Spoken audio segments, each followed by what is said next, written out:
फिर sentence rearrangement, जैसे कि आपको पता ही है कि एसएससी सीजीएल प्री का पेपर अब पास ही है और उसमें सेंटेंस रीअरेंजमेंट पूछा जाता है। तो हमने इस वीडियो में जो प्रीवियस ईयर पूछे गए सारे 73 क्वेश्चंस हैं वो कवर किए हैं। तो आप इसको 1 बाय 1 सॉल्व करिए और इसका आपको बेनिफिट पेपर करने में मिलेगा। ठीक है, तो स्टार्ट करते हैं। इससे पहले हम स्टार्ट करें, आप वीडियो को एक बार लाइक कर दीजिए और चैनल को सब्सक्राइब कर दीजिए। तो मेंस आते आते प्री आते आते जो भी इम्पोर्टेंट टॉपिक्स होंगे उसके वीडियोस आपको इस चैनल में अवेलेबल हो जाएगा। चलिए स्टार्ट करते हैं। तो पहला क्वेश्चन है, मैं 10 सेकंड का वेट करूँगा, आप जो है वीडियो को पॉज करके सॉल्व करिएगा, फिर हम डिस्कस कर लेंगे। तो पहला क्वेश्चन सॉल्व करिए। तो स्टार्ट करते हैं, एक बार मैं इसको रफ कर लेता हूँ। तो इसमें क्या है, पहला है कि ही रिपीटेड द एक्सपेरिमेंट। अब इसमें ही आ गया क्योंकि हम जब सेंटेंस अरेंजमेंट कर रहे हैं तो हमें ये देखना होगा कि इंट्रोडक्शन, क्योंकि एक सेंटेंस, एक पैराग्राफ है, उस पैराग्राफ में बहुत सारे सेंटेंस हैं, तो हमें ये देखना होगा कि इंट्रोडक्टरी सेंटेंस कौन सा है।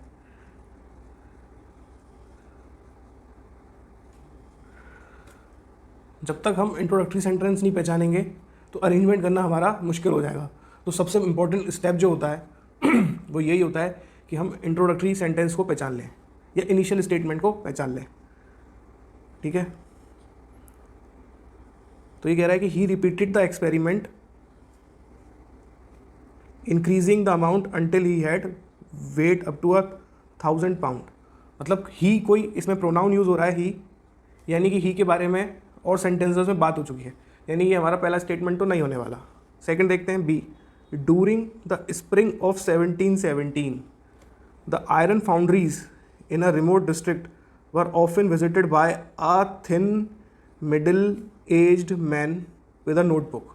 ये एक इंट्रोडक्टरी स्टेटमेंट है कि 1717 में एक थिन मिडिल एज मैन जो था वो रिमोट डिस्ट्रिक्ट, जो फाउंड्रीज, जो आयरन फाउंड्रीज हुआ करती थी रिमोट डिस्ट्रिक्ट में, वहाँ विजिट किया करता था। ठीक है, तो ये हमारा इंट्रोडक्टरी स्टेटमेंट हो गया। फिर सी में 3 cauldrons were next prepared under his direction, ये कुछ नहीं बता रहा।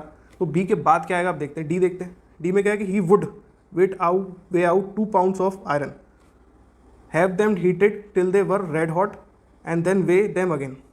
यानी वहाँ पे वो करता क्या था उधर फाउंड्रीज पे जाके, कि वो वे करता था 2 pound के आयरन को, और have them heated till they were red hot and वे, उसको फिर वे करता था। डी, फिर उसके बाद क्या करेगा वो, ये स्टेटमेंट ए कह रहा है ही रिपीटेड द एक्सपेरिमेंट, तो बी डी ए, वो इस एक्सपेरिमेंट को रिपीट करता था जब तक वो 1000 pounds का नहीं हो गया वो आयरन। और फिर उसने इस हिसाब से 3 कोल्ड्रॉन्स बनाए। 3 कोल्ड्रॉन्स मतलब यूटेंसिल्स बनाए, पतीले बनाए। ठीक है, तो बी डी ए सी इसका सही आंसर होगा, यानी कि आंसर नंबर 3। ठीक है, अब सेकंड देखते हैं। सेकंड सॉल्व करिए। तो सेकंड में क्या है कि the top band is made, पहला स्टेटमेंट कह रहा है top band is made of saffron. अब टॉप बैंड किस चीज़ का अभी नहीं पता। ठीक है, तो सेकंड ही देखते हैं, the constituent assembly adopted our national flag Tiranga which means tri colour on 22 July 1947। ये हमारे एक इंट्रोडक्टरी स्टेटमेंट साफ साफ नज़र आ रहा है, तो बी हमारा पहला स्टेटमेंट हो जाएगा। अब क्यों अडॉप्ट किया गया था as a symbol of nationalism and freedom. तो कोई स्टेटमेंट अगर स्टार्ट किया है तो उसके सब्सिक्वेंट क्या आएगा, उसके बाद क्या आना चाहिए, उसका लॉजिक कि भाई as a symbol of nationalism किया गया था।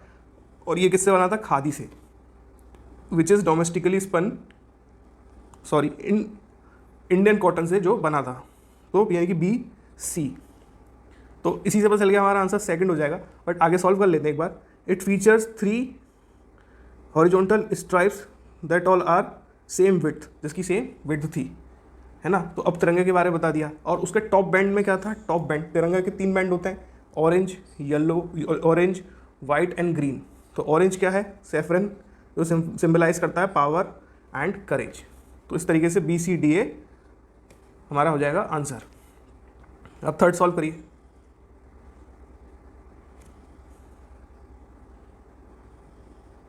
थर्ड में क्या है कि in Bihar the central India in particular every district had smelters.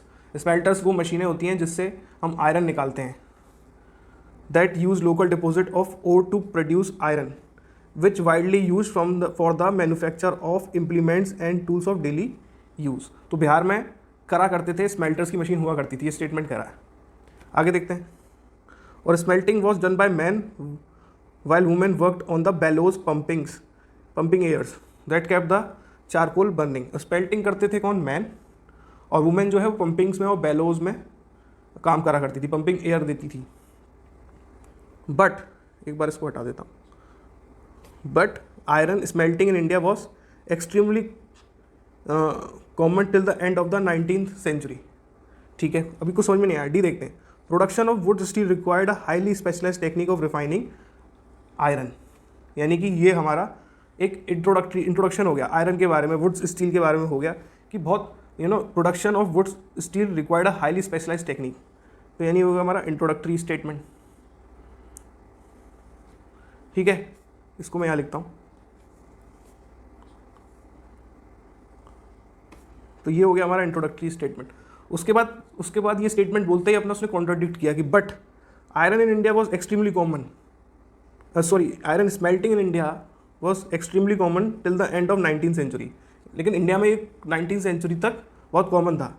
यानी कि डी के बाद सी। ठीक है, डी के बाद सी आ जाएगा। उसके बाद इन बिहार, फिर उसने बताया कि in Bihar central India in particular district में स्मेल्टर्स हुआ करते थे और उसमें से आयरन ओर में से आयरन निकाला जाया करता था। और फिर बी स्टेटमेंट में क्या बताया कि स्मेल्टिंग मैन करा करते थे, वुमेन्स जो थी वो एयर पंप किया करती थी। तो इस तरीके से बिल्कुल सही हमारा बैठ गया DCAB, यानी कि स्टेटमेंट नंबर 2 हो जाएगा हमारा आंसर। फोर्थ देखिए।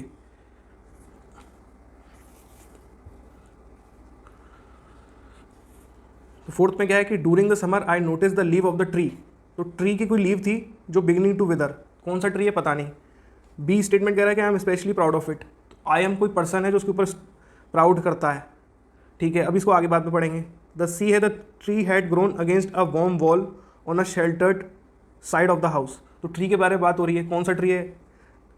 डी में देखते हैं एक बार। Last summer I spend many days in the garden watching thousands of ants crawling up the trunk of my price peach tree. यानी कि हमारा डी वाला स्टेटमेंट हो गया। डी हो गया क्या हमारा? Introductory statement. तो अब आंसर देखोगे तो यही हमारा आंसर हो गया, क्योंकि इसके अलावा ऑप्शन में है ही नहीं। ठीक है, तो इस तरीके से हम इसको सॉल्व कर सकते हैं। तो हमें पहले इंट्रोडक्टरी स्टेटमेंट निकालना है कि इंट्रोडक्शन किस में है, इनिशियल स्टेटमेंट कौन सा होगा। फिर उसके बाद आप इसको एक बार पढ़ लीजिएगा, DCBA लॉजिकली वैलिड है भी कि नहीं, इससे और वेरीफाई हो जाएगा। क्योंकि उसमें उसने कहा कि पहले पीच ट्री, फिर डूरिंग समर फिर उसने ट्री हैड ग्रोन, ट्री के बारे में बताया कि वो कहाँ ग्रोन हुआ था, उसके shelter side of the house में, सी स्टेटमेंट में। और बी में क्या बता रहा है कि मैं उसके पे बहुत प्राउड करता हूँ क्योंकि वो सर्वाइव करा उसने सेवरल विंटर्स, और उसने हमें बहुत सारे लूशियस पीचेस दिए। लूशियस मतलब जो टेस्टी आड़ू दिए। फिर डूरिंग समर आई नोटिस, उसने नोटिस किया कि the leaves of the tree were beginning to wither, मतलब उसकी जो पतझड़ आता है वो आ गया। इस हिसाब से DCBA हो जाएगा हमारा आंसर। फिफ्थ देखें।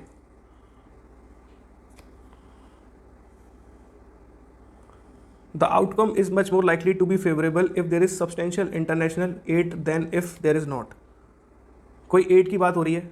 बी स्टेटमेंट देखते हैं। Many of the under developed, ये आपको दिमाग में रखना है कि ए स्टेटमेंट में क्या था। अब बी देखते हैं। Many of the under developed countries will promote the growth of their economies in one way or the other, no matter whether they are receive substantial outside aid and in the process or not. मतलब यही है कि countries जो हैं अपना, under developed countries अपना growth को promote करती रहती हैं, भले उन्हें सब्सटेंशियल इंटरनेशनल आउटसाइड एड मिले ना मिले, यानी बाहर विदेशों से पैसा मिले ना मिले, लेकिन वो अपना काम करते रहते हैं। सी कह रहा है तो ये एक हमारा स्टार्टिंग स्टेटमेंट हो सकता है, क्योंकि बता रहा है by substantial aid I mean not only large amount of technical assistance but also of capital. ठीक है, सब्सटेंशियल एड से उसका मतलब ये नहीं है कि सिर्फ large amount of technical assistance मिले, टेक्निकल असिस्टेंस भी मिले और कैपिटल भी मिले। ठीक है, ये स्टेटमेंट है, याद रख लिया। फिर डी में कह रहा है कि the character of that development how ever. अब हाउ एवर देखिए कॉन्ट्राडिक्टरी स्टेटमेंट। पहले उसने बी में कोई बात करी कि अंडर डेवलप कंट्रीज़ अगर उसको नो मैटर बाहर से पैसा मिले ना मिले वो अपना काम करते रहते हैं डेवलपमेंट का। लेकिन सेकंड उसमें कहा कि हाउ एवर कैरेक्टर जो है डेवलपमेंट का, however strongly influenced by the types of amount of aid available. Influence होता है, तो यानी कि बी के बाद डी आ जाएगा। उसके बाद फिर बी के बाद डी, तो ये इस तरीके से देखेंगे तो हमें फर्स्ट हमारा आंसर हो जाएगा। फिर आगे देख लेते हैं बी डी ए क्यों आएगा? तो outcome is much more likely, क्योंकि जो उसने हाउएवर में बोला अब उसके सपोर्ट में बोल रहा है कि outcome is much more likely in favourable if there is substantial international aid. अगर सब्सटेंशियल इंटरनेशनल एड होती है तो फेवरेबल हो जाता है आउटकम, यानी डेवलपमेंट अच्छा होता है। And then if there is not, अगर नहीं होती उसके कंपैरिजन में। और लास्ट में उसने खत्म किया कि सब्सटेंशियल एड से मतलब उसका ये है कि टेक्निकल असिस्टेंस भी मिले, not only large amount of technical assistance तो चाहिए ही, बट ऑल्सो कैपिटल भी चाहिए। तो बी डी ए सी हो जाएगा आंसर।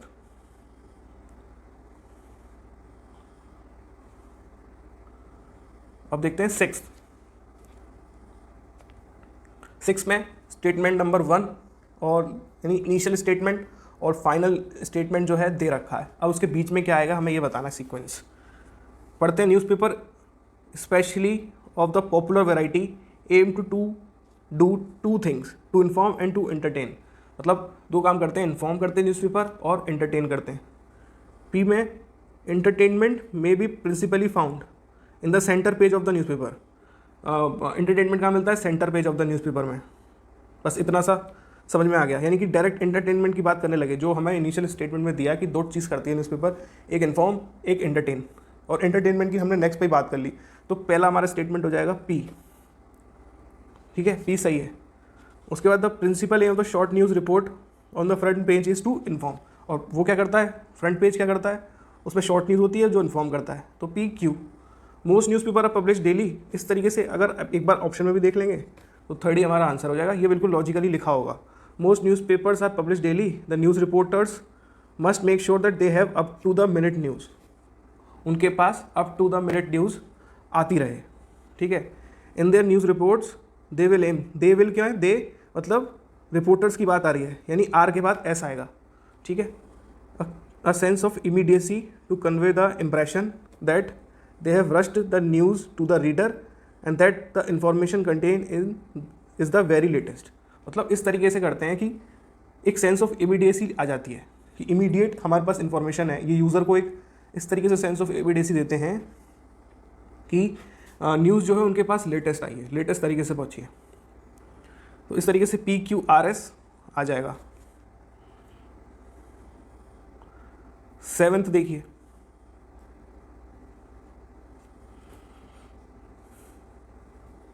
सेवंथ में क्या कह रहा है? पहला स्टेटमेंट देखा, through a subtle analysis Woolf raises certain concern. Woolf क्या है पता नहीं, रिगार्डिंग डिस्क्रिमिनेशन अगेंस्ट वुमेन। कोई वुल्फ है जो कंसर्न रेस करता रहता है डिस्क्रिमिनेशन अगेंस्ट वुमेन के। कहाँ पे? इन अ मेल डोमिनेटेड सोसाइटी।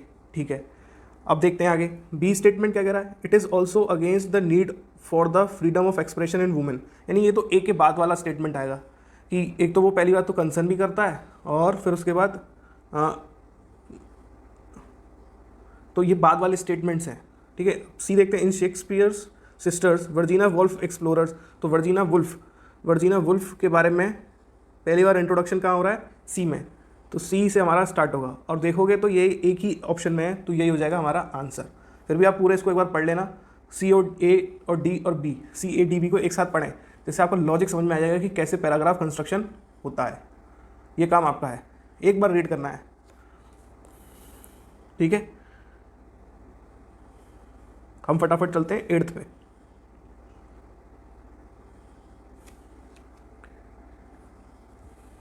करिए 8th क्या कह रहा है? 8th कह रहा है कि सैडनेस ऑफ द 8th कह रहा है it is because the practical people in society boast of having a practical approach to life. ठीक है, आगे देखते हैं। It is very likely for youngsters to seek advice from their elders. तो एक स्टेटमेंट है कि इट इज़ वेरी लाइकली कि यंगस्टर्स जो हैं अपने एल्डर से एडवाइस लेने की ओर देखें। Emphasising upon the times that prevailed the youth very much get their queries answered systematically. तो यूथ को अपना सिस्टमेटिकली जो है ना क्वेरीज का आंसर मिल जाता है। In a similar context even the elders are is most likelihood expected to give their advice as a word of guidance. मतलब पहला स्टेटमेंट इसमें बी है। बी में उसने कहा कि it is very likely for youngsters to seek advice from their elders, मतलब वो एडवाइस सीख करते हैं उसी कॉन्टेक्स्ट में। इन द सिमिलर कॉन्टेक्स्ट में एल्डर्स भी सोचते हैं, एल्डर से एक्सपेक्ट किया जाता है कि वो एडवाइस देंगे।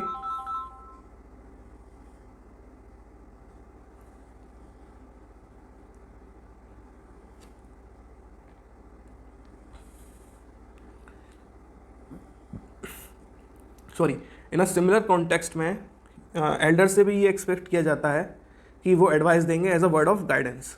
तो बी के बाद डी है ना। फिर सी में क्या क्या, emphasising upon the time that prevailed the youth very much get their queries answered systematically. ठीक है, तो बी डी सी ए इसका हो जाएगा आंसर। ठीक है, इसको एक बार पूरा रीड कर लीजिएगा, आसान हो गया। पहले दो स्टेटमेंट हमने अगर पता कर लिए, क्योंकि पहले बताया कि यंगस्टर को कैसे वो एडवाइस सीख करते हैं, और दूसरे में फिर इन द सिमिलर कॉन्टेक्स्ट में चल गया कि इसके बाद यही स्टेटमेंट आने वाला है या मोस्ट प्रोबेबली यही आएगा। ठीक है, 9th करें।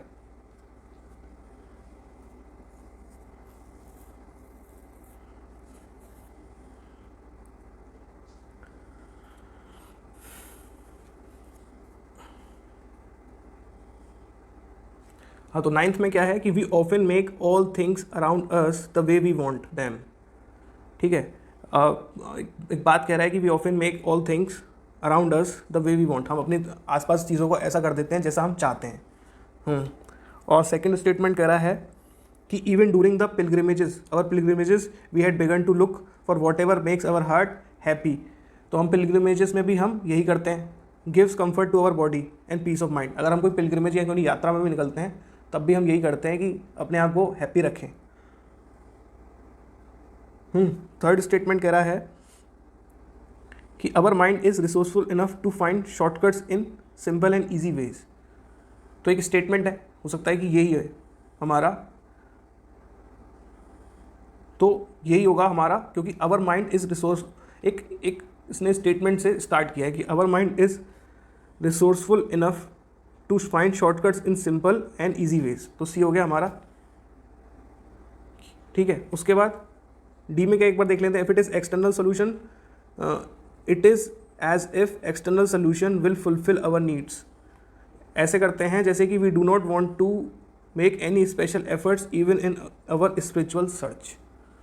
ठीक है, इसको समझें। पहले स्टेटमेंट सी में उसने कहा कि हमारा माइंड रिसोर्सफुल इनफ है to find the shortcut in simple and easy way. उसके बाद वी ऑफन मेक, फिर ए स्टेटमेंट आ जाएगा कि क्योंकि हम often make things around us the way we want them, ऐसे थिंग्स को बना देते हैं कि जैसे कि हम उनको चाहते हैं। तो सी ए, फिर उसके बाद इवन, उसको ऐड किया, ए के बाद ऐड किया बी, इवन हम अपने पिलग्रिमेज में भी ऐसा ही करते हैं। फिर सी ए बी डी आ जाएगा हमारा आंसर। ठीक है, अब 10th देखें। कोई भी चीज़ समझ में ना आए उसको एक बार और पूरा रीड कर लीजिएगा, आपको समझ में आ जाएगा। जितनी ज़्यादा उस पैराग्राफ्स की आप रीडिंग करेंगे आपको लॉजिकल स्ट्रक्चर समझ में आ जाएगा। 10th देखिए। 10th में अगर हम स्टार्टिंग में देखें तो the strange child is the story of a young girl who believe she is only one on the planet. तो यही स्ट्रेंज चाइल्ड, क्योंकि एक हमें इन्वर्टेड कॉमास में दे रखा है, तो यही हमारा स्टार्टिंग स्टेटमेंट हो गया बी। ठीक है, एक स्ट्रेंज चाइल्ड स्टोरी है यंग गर्ल की जो बिलीव करती है कि वो only one on the planet है। और फिर उसका थर्ड है इसी के बाद क्या हुआ, her parent simply vanish into the thin air one day, ऐसा वो बिलीव करती है, ऐसी स्टोरी है। तो बी के बाद आ जाएगा सी, फिर she travels the world in search of Nevada because she aspires to reside in the Mojave desert, तो वो नेवाडा के सर्च में निकल जाती है, यानी कि बी सी डी ए। और ए क्या कह रहा है, but she has no idea an aunt and uncle are waiting for her, and उसके लिए एक आंट और अंकल वेट कर रहे हैं, उसको आइडिया ही नहीं है। तो इस तरीके से हम इसको करेंगे। 11th में आ जाएं, पढ़ें। But the question that perturbs Ruskin's mind is what social pressure can be expressed, नहीं समझ में आ रहा, बट आ गया, बट से शुरू हो रहा है, नहीं होगा। तो रस्किन्स के बारे में लेकिन बात हो रही है, और रस्किन की बात हो रही है सी स्टेटमेंट में। तो Ruskins believe that in every civilise society there exist 5 intellectual professions, intellectual professions होते हैं, namely the soldier, the pastor मतलब जो प्रीस्ट वगैरह होते हैं, the physicians, the lawyers and the merchant. यही हमारा स्टार्टिंग में स्टेटमेंट हो गया सी, यही हो गया हमारा आंसर। इसके बाद आप पढ़ के देख लेना और सी डी बी ए को लॉजिकली जितनी ज़्यादा रीडिंग करोगे उतना आप इम्प्रूव करोगे। 12th क्वेश्चन देखें। 12th में कह रहा है कि many countries through the world have achieved full digitalisation, ठीक है। उसके बाद initially the entire world transition to digitalisation, इससे क्या समझ में आ रहा है अभी देखते हैं आगे। 3rd पढ़ते हैं, this type of internet is known as metaverse, कोई इंटरनेट की बात हुई है। डी देखते हैं, the existing kind of internet technology which gives us access to various aspects is about to change into a better and the newer version. तो better और newer version में जो एग्जिस्टिंग इंटरनेट टेक्नोलॉजी है, तो D से ही हो गया हमारा स्टेटमेंट स्टार्ट। और फिर इसी के बाद हमने जो पढ़ा था, इस टाइप के इंटरनेट को क्या कहेंगे, जो है मेटावर्स। तो D C E B A answer हो जाएगा, क्योंकि हमारे पास शॉर्टेज ऑफ टाइम होता है एग्जाम में, तो इस तरीके से करके हमें आगे बढ़ जाना है। लेकिन एक बार आप इसे पूरा रीड करिए, डी सी ई क्यों आया उसके बाद, क्योंकि अभी तो आसान है, तो ऑप्शन बदल बदल के दे सकते हैं।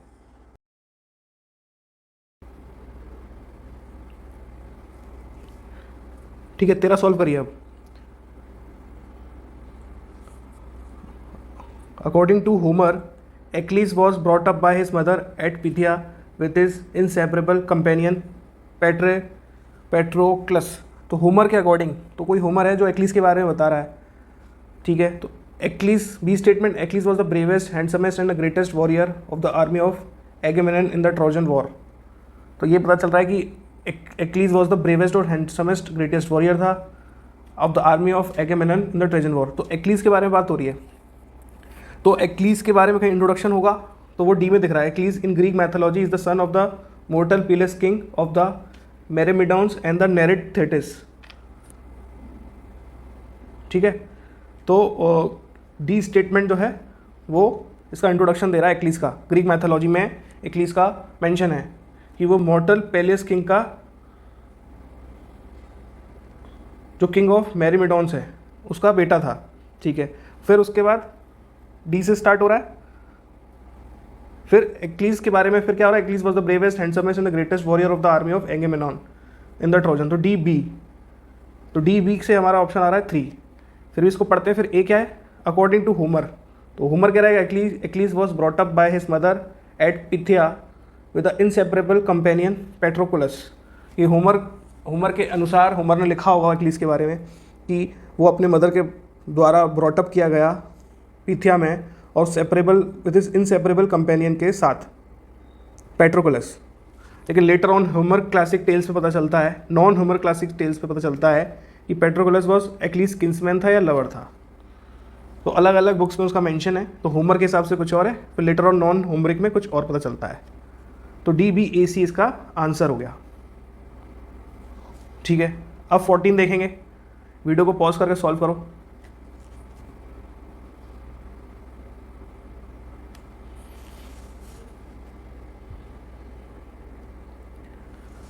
देखते हैं, after examine these 3 approaches carefully, कौन सी 3 अप्रोचेस है नहीं पता, तो आगे देखते हैं।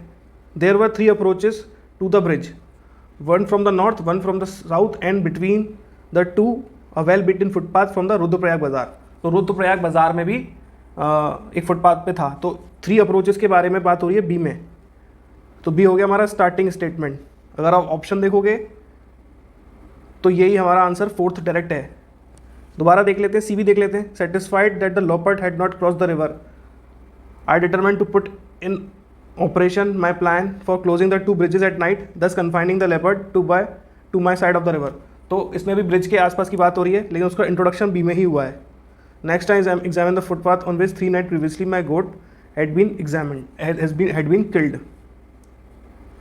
तो यानी कि यही स्टेटमेंट है। एक बार उसको पूरे पैराग्राफ को समझते हैं बी ए डी के हिसाब से।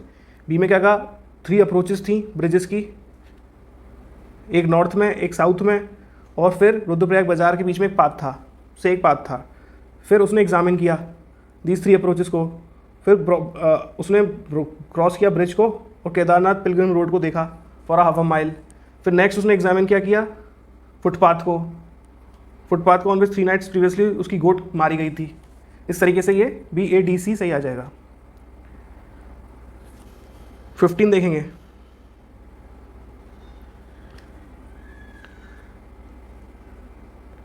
फिफ्टींथ में क्या है, well you can't make me, she said looking at me. तो शी सेड क्या कह रही है, किससे कह रही है, अभी नहीं पता, आगे देखते हैं। She went on, well you might try, I responded and she laughed. इसमें भी क्लियर नहीं आ रहा। तो she came in and we said hello, then she just look at me and said what do you want, McKenny remembered.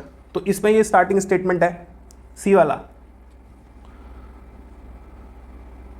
कि she came इन, एक story है, she came in and we said hello, then she just look at me and said what do you want, McKenny remembered. ठीक है, वो बोलती है आपको क्या चाहिए, well I want you to grin and seem pleased, I added. यानी कि डी, सी और डी, तो सी डी ए बी करके ये वाला आंसर हो जाएगा, सी डी ए बी। तो आपको 2 ऑप्शंस ऐसे देखने हैं, या तो स्टार्टिंग स्टेटमेंट से पता चल जाएगा ऑप्शंस देख के, या फिर उसके बाद स्टार्टिंग स्टेटमेंट के बाद कौन सा आ रहा है वो आप पता कर लेंगे, तो भी आपका काम हो जाएगा। यानी कि 2 स्टेटमेंट्स अगर हम निकाल लें तो मैक्सिमम, तो हमारा काम हो जाएगा। 16 देखेंगे। 16 में स्टेटमेंट 1 दे रखा है, स्टेटमेंट 6 दे रखा है, आपको उनके बीच क्या आएगा वो बताना है।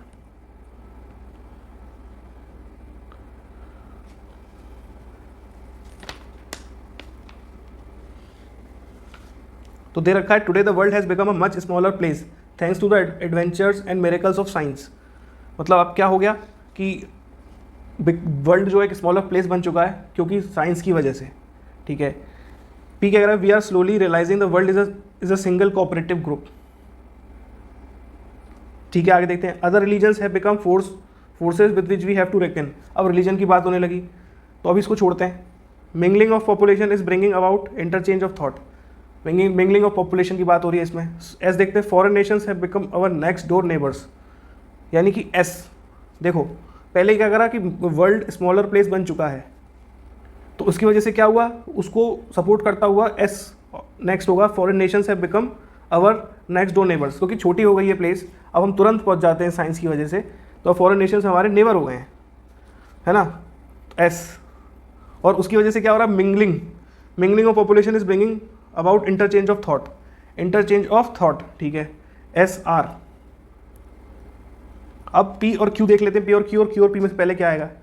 अब लास्ट स्टेटमेंट में देखो, we can not have religious unity and peace so long as we assert we are in possession of light and all others are groping in the darkness. तो रिलीजन की बात इधर भी हुई है, और रिलीजन की बात स्टेटमेंट नंबर क्यू में भी हुई थी, ये रही। यानी कि क्यू आएगा लास्ट में, और उससे पहले आएगा P, S R P Q. यानी कि स्टेटमेंट नंबर 1, फिर एस आर पी क्यू, फिर स्टेटमेंट नंबर 6। तो एस आर पी क्यू से थर्ड हो गया हमारा आंसर।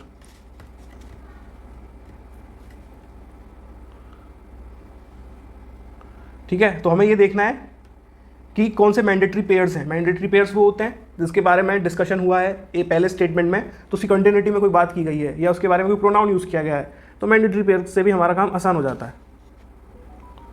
17 देखें। 17 में कह रहा है कि after a few month the 2 countries engage in the Kargil war. तो 2 कंट्रीज़ के बारे में बात हो रही है, कहाँ हो रही है देखते हैं। Furthermore a number of violent wars were fought between India and Pakistan. तो और देखते हैं, स्टार्टिंग स्टेटमेंट नहीं मिला in February 1999 during the winter invasion Indian Pakistan sign the Lahore declaration which was predicated on peace. तो ये हमारा स्टेटमेंट नंबर सी जो हो गया वो पहला हो गया, क्योंकि ये इंट्रोडक्शन दे रहा है कि 1999 में विंटर इन्वेजन के दौरान इंडिया पाकिस्तान ने लाहौर डिक्लेरेशन साइन किया था, जो कि प्रेडिकेटेड था पीस पे डिपेंडेंट था, जिसका मेन जो इशू था कि हम पीसफुली रहेंगे। ठीक है, अब उसके बाद the engagements for extremely, engagements का वही एंगेजमेंट्स मतलब उनके बीच की जो लड़ाइयाँ हैं were extremely for the Indian army since they had to fight on a rough rocky terrain. तो ये तो कारगिल वॉर के बारे में बात हो रही है ना। तो इसमें क्या होगा, पहला स्टेटमेंट तो सी हो गया, फिर आ गया ए। आफ्टर फ्यू मंथ ही उनके पास कारगिल वॉर हो जाती है।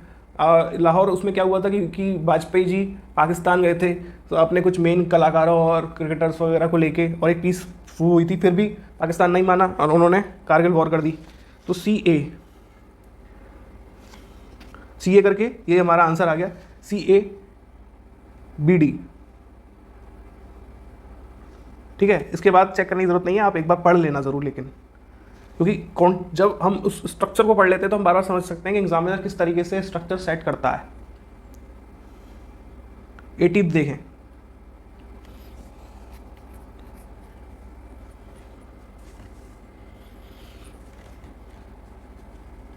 में है कि but while the courts action solve one problem. But से शुरू हो रहा है, यानी कि ये तो नहीं होगा। For instance the court directed the industries in residential areas in Delhi to close down or shift out of the city. मतलब फॉर इंस्टेंस को एग्जाम्पल दे रहा है कि कोर्ट डायरेक्ट करती है इंडस्ट्रीज़ को कि रेजिडेंशियल एरिया से आप या तो क्लोज डाउन कर लो या shift out of the city, city के बाहर चले जाओ।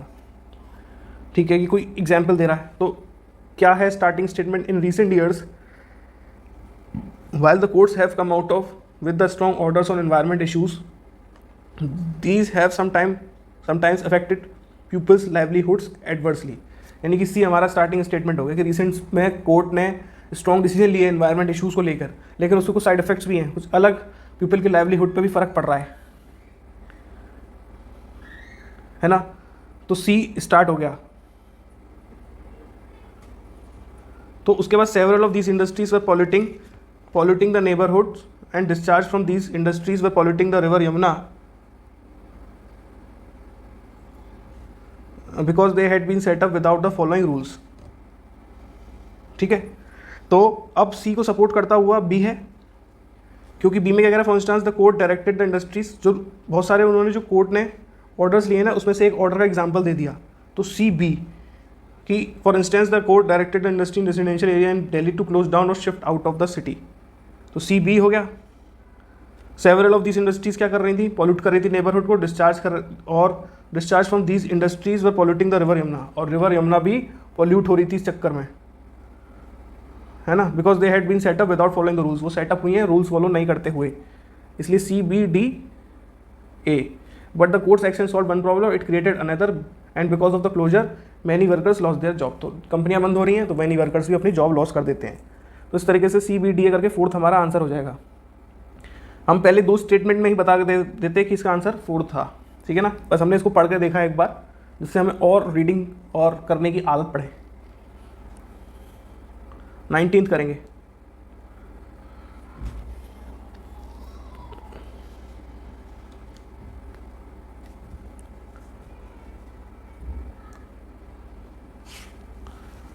में the shopman was very interested in selling the creamy box. कौन सा क्रीमी बॉक्स पता नहीं। To her as he would gain a big margin. To her, तो किसी को वो बेचने के लिए क्रीमी बॉक्स बेचना चाहता है shopkeeper. The man on the counter showed her an exquisite little enamel box. तो इनेबल बॉक्स के बारे में जो बात पहले स्टेटमेंट में हुई है वही बता रहा है कि exquisite little enamel box with a very fine glaze as if baked in cream. तो उस बॉक्स के बारे में बता रहा है। तो कहीं ना कहीं इसका जो है ना इंट्रोडक्शन ढूंढते हैं पहले कि कैसे ये स्टार्ट हुआ वो paragraph. As the box was too expensive, price 28 guineas, she asked the shopkeeper to keep it for her. तो यानी कि अभी भी समझ में नहीं आया, देखते हैं। She went inside a little antique shop in a Curzon street. She was the usual shop, this was the usual shop where the shopkeeper was ridiculously fond of serving her. यानी कि इसमें कोई डायरेक्ट नाम नहीं दे रखे हुए, pronoun से शुरू किया है। लेकिन अगर आप इसको इसकी अगर आप टाइमिंग देखो तो पहले डी होगा कि एक लिटिल एंटिक शॉप पे वो इनसाइड जाती है जो कर्जन स्ट्रीट पे है, और शॉपकीपर क्या करता है, वो उसको चाहता है कि जल्दी जल्दी उसको सर्व करे। रिडिकुलसली फॉन्ड ऑफ सर्विंग हर। ठीक है, डी से शुरू हो गया। तो फिर जैसे ही वो अंदर घुसा तो मैन ऑन द काउंटर ने उसको एक एक्यूजेड लिटिल एनिमल बॉक्स दिखाया, तो डी बी। जैसे ये करा हमको चल गया आंसर थर्ड होने वाला है, फिर भी चेक करते हैं। बॉक्स दिखाया और शॉपमैन बहुत इंटरेस्टेड था कि क्रीमी बॉक्स बिक जाएगा, तो क्योंकि वो बहुत बड़े मार्जिन का था इसलिए उसने दिखाया, तो डी बी सी। लेकिन बॉक्स बहुत एक्सपेंसिव था, प्राइस 28 गनीज थे, तो उसने कहा लेडी ने कि आप उसको रख लो, बाद में ले लेंगे। D B C A answer आ गया, sorry D B A C.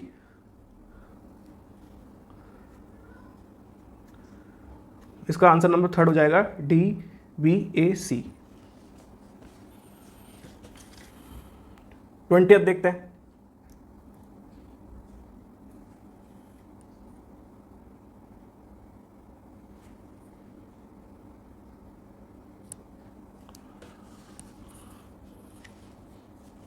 Twentieth में क्या है, it could possibly lead to serious injuries, hence a mate for Enpongo become inevitable. कोई एन पोंगो के बारे में बात हो रही है, देखते हैं। Within the span of 1 year Enpongo grew up double the size and the need to obtain a mate for him arose for it becomes useful for the humans around. तो Enpongo के बारे में ही कोई बात है। Every afternoon he was, तो he was यानी हम प्रोनाउन यूज़ कर रहे हैं। तो अब देखते हैं डी में ही, डी यानी कि इसका इंट्रोडक्शन ही होगा। देखते हैं owing to his attractive appearance, because उसके अट्रैक्टिव अपीयरेंस की वजह से, एंड डिस्पोजिशन, डिस्पोजिशन की वजह से। डिस्पोजिशन का मतलब क्या होता है, नेचुरल क्वालिटी, है ना। अपीयरेंस और नेचुरल क्वालिटी की वजह से, गुड मैनर्स की वजह से और well developed sense of humour की वजह से Enpongo soon become the darling of the zoo. तो जू का डार्लिंग बन जाता है, ये इंट्रोडक्शन आ गया डी। तो एन पोंगो जो भी है, हो सकता है कि कोई एक जानवर हो, तो वो जो है डार्लिंग ऑफ द जू बन जाता है। क्यों बन जाता है, क्योंकि every afternoon he was brought out on to the lawn to show off his skill in front of his admirer. Admirer के अपनी स्किल दिखाता है, सी कलाबाजी दिखाता होगा। तो डी सी से आंसर आ गया 1। फिर भी पढ़ते हैं। Within the span of 1 year Enpongo grew up the double the size, मतलब वो डबल द साइज हो जाता है। And the need to obtain a mate, उसके लिए मेट लाने की, मतलब उसका एक साथी ढूंढने के लिए, क्योंकि वो बड़ा होता जा रहा है, तो उसका देखभाल या फिर उसका केयर करने के लिए हमें एक मेट की ज़रूरत पड़ रही है, ठीक है। Arouse for it become unsafe for the human around, क्योंकि अब ह्यूमन्स को इससे खतरा है। It could possible lead to serious injuries, इससे क्या होगा, सीरियस इंजरीज होगी। तो D C B A. Hence a mate for Enpongo become inevitable. Inevitable मतलब अनअवॉइडेबल, अब अवॉइड नहीं कर सकते, अब आना ही है। तो डी सी बी ए इसका आंसर हो जाएगा। 21 सॉल्व करेंगे।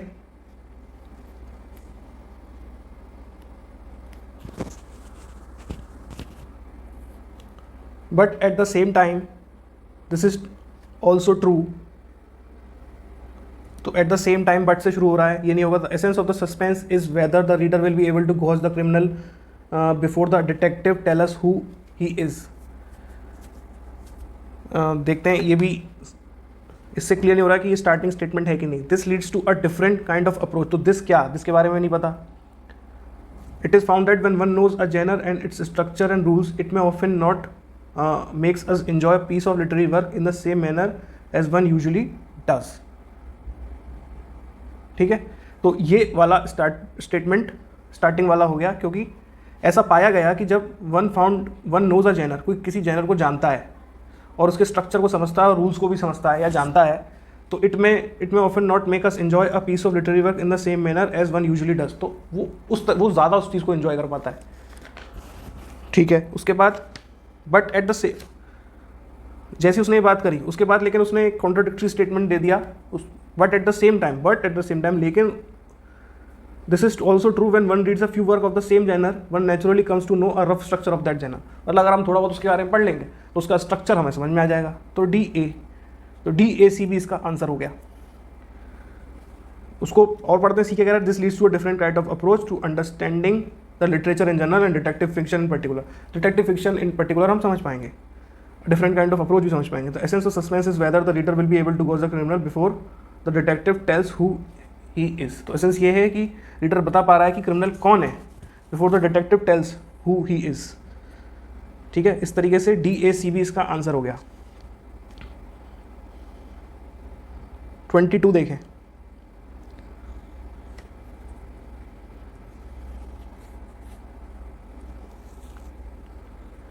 Graphology tells them about the candidates temperament. किसको, देम।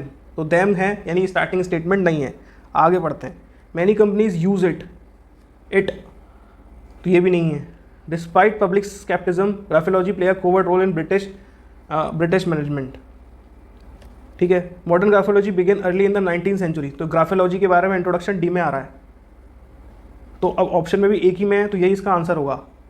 हम पढ़ेंगे इसको। In the 19th century when French churchman Jean Hippolyte Michon created the first graphological catalogue बताया डी।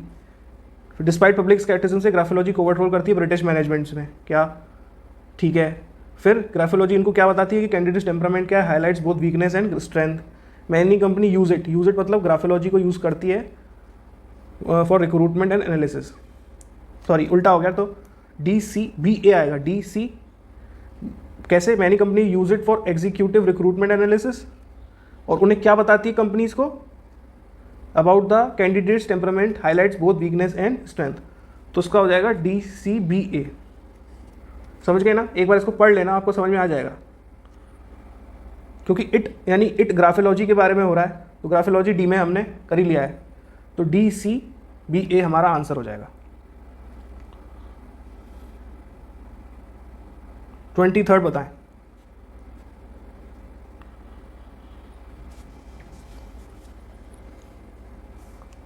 23rd में कह रहा है कि quipu a type of knotted rope employed by the Incas of South America served as a memory add.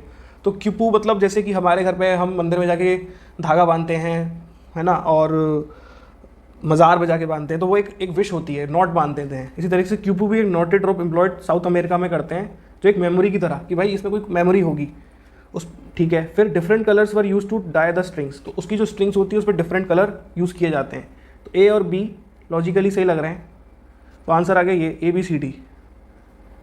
पढ़ते हैं yellow represented money while red stood for battle और warriors, तो ABC आ गया। यानी तो येलो क्या रिप्रेजेंट करता है? मनी, और रेड क्या करता है? Battle of warriors. Do you realise that 5 yellow notes represent 5 gold coins? D. एक क्वेश्चन मार्क में उसने खत्म कर दिया, तो ABCD हमारा आंसर हो गया। 24th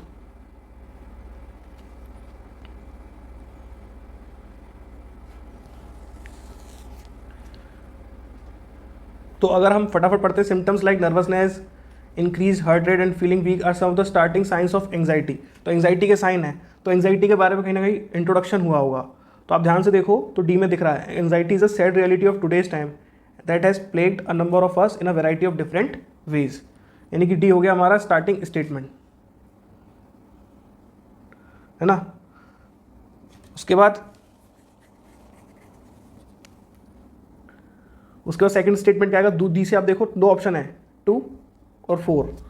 अब डी के बाद सी होगा क्या? Most people don't even realize that they have anxiety और take corrective measures until it amplified and gets out of control. सही बात है। पहले बता रहे कि सैड रियलिटी है टाइम की, number of us in a variety of different days, ये हमें इफेक्ट कर रही है डिफरेंट वेज में। ज़्यादातर पीपल तो उसको रियलाइज़ भी नहीं करते कि उनको एंग्जाइटी है, और करेक्टिव मेजर भी नहीं लेते जब तक वो एम्पलीफाई ना हो जाए और आउट ऑफ कंट्रोल ना हो जाए। अब सिम्टम्स लाइक उसमें कौन से होते हैं? DCAB, nervousness, increase heart rate and feeling weak are some of the starting sign of anxiety. ये इसके एंग्जाइटी के स्टार्टिंग साइन है। Whereas anxiety stack, sweating, trembling and having a feeling of impending danger might suggest advance anxiety level.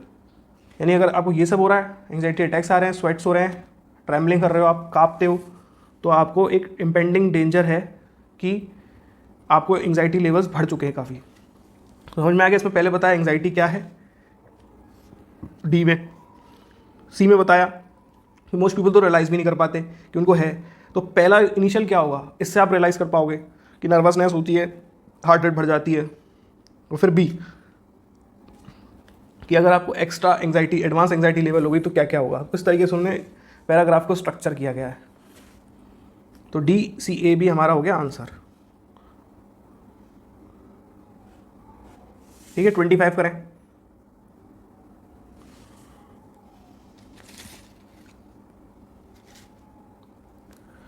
Mendel's simple law of heredity came to widely known and were uncritically assumed to apply to all human characteristics। तो Mendel's simple law of heredity के बारे में बात हो रही है। देखते हैं, with Charles Darwin popularization of concept of evolution, man become interested in his biological origin and affiliation। तो एक स्टेटमेंट है कि चार्ल्स डार्विन की पॉपुलराइजेशन होने की वजह से, किस चीज़ का, कॉन्सेप्ट ऑफ एवोल्यूशन की वजह से, का जो पॉपुलराइजेशन होने की वजह से मैन को एकदम से इंटरेस्ट आ गया था कि वो बायोलॉजिकल ओरिजिन देखे एंड एफिलिएशंस देखे, मतलब कब बायोलॉजिकली वो कैसे पैदा हुआ और उसके क्या एफिलिएशंस हैं, क्या जुड़ाव हैं, वो देखे।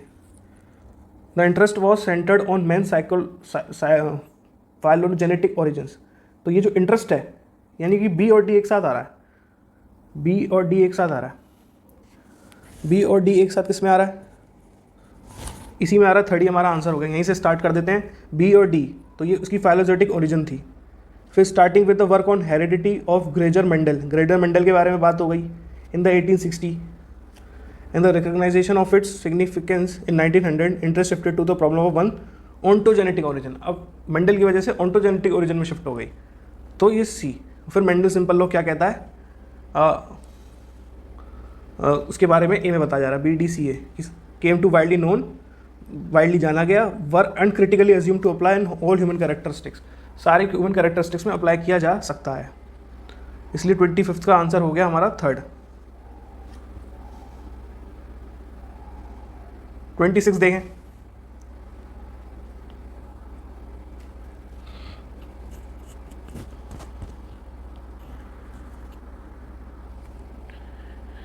सो the problem of India should not be viewed as the failure of the great nation. कौन सी प्रॉब्लम है, देखते हैं। The uniqueness of nations lies in the unity and diversity, due to which there are problems here and there at times. India, a very large country with many religions, many cultures and many language, has been achieving success in all field. तो C आ गया पहला, India के बारे में introduction दे दिया। तो C से हमारे दो ऑप्शन बन रहे हैं 2 और 3, है ना। फिर कौन सा होगा, तो इंडिया के बारे में आ गया, इंडिया के बारे में इंट्रोडक्शन आ गया, फिर रिपीटेशन में बोल दिया था, रिपीटेशन कह रहा हूँ कि उसके आगे बोला कि the uniqueness of this nation lies in the unity and diversity. तो डाइवर्सिटी सी बी, तो सी बी डी ए इसका आंसर होने वाला है। Due to which there are problems here and there at times, problem होती रहती है here and at times, लेकिन जो प्रॉब्लम ऑफ इंडिया है should not be viewed as the failure of the great nation. इसको एज अ फेलियर नहीं देखना चाहिए, क्योंकि इवन स्मॉल कंट्रीज जिसकी मोनोलिथिक सोसाइटी है, have more problem than this second largest country. India हमारी second largest country है in terms of population, उसके बाद भी हमारी जो है बहुत स्मॉल कंट्रीज में जो प्रॉब्लम से हम कई कम प्रॉब्लम्स में जी रहे हैं। तो D B A C B,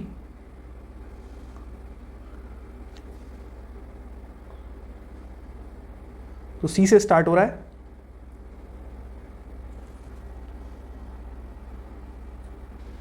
हाँ, तो सी से स्टार्ट हो रहा है, सी बी, ठीक है। डी ए, तो हम इसको अलग तरीके से भी पढ़ सकते हैं, जो हमें ऑप्शन में दे रखा है उसी के हिसाब से जाएंगे अब हम। तो सी बी तो समझ में आ गया कि सी बी एक साथ आने वाला है, ऑप्शन से क्लियर हो जाता है, आपको ऑप्शन एक बार पढ़ लेंगे तो हो जाएगा। सी, तो सी तो समझ में आ गया, इंडिया के बारे में बोल रहे हैं। तो यूनिकनेस ऑफ दिस नेशन, तो यानी कि सी बी तो होगा। सी बी के बाद डी देख लो कि there are problems here and there at times, लेकिन small countries and monolithic societies में तो बहुत ज़्यादा प्रॉब्लम है than this second largest countries. तो सी बी डी ए हो जाएगा आंसर। 27 देखें। The olive trees grow slowly yet lives a long a time. Olive tree के बारे में बात आ रही है, तो उसका इंट्रोडक्शन लास्ट सी में दिख रखा है। The olive is a well known Mediterranean native evergreen tree whose fruit and oil are use in cuisine and cooking. तो सी हमारा स्टार्टिंग स्टेटमेंट है। अब सी से दो ऑप्शन आ रहे हैं, 1B और 4th भी, तो देखें क्या होगा। तो सी के बाद डी आएगा क्या, as a result olive trees is known as immortal tree. Immortal tree क्या है ना, ये बी के बाद वाला स्टेटमेंट है। बी में क्या कह रहा है, the normal life span of an olive tree is 300-400 years, but the olive trees an ancient age 300 years have been discovered.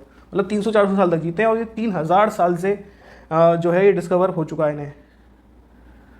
तो इसका आंसर, तो सी के बाद क्या आएगा, ए।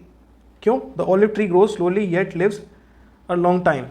और डी हमारा लास्ट स्टेटमेंट बनने वाला है, तो सी ए बी डी ये सही आंसर है हमारा। अब देखेंगे 28।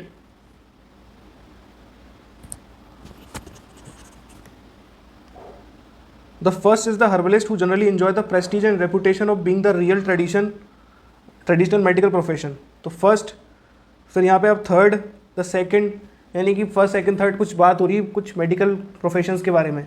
उसका जो इंट्रोडक्शन है शायद बी में दे रखा हो। Over the years I have come to distinguish 3 types of medical practitioners in African society.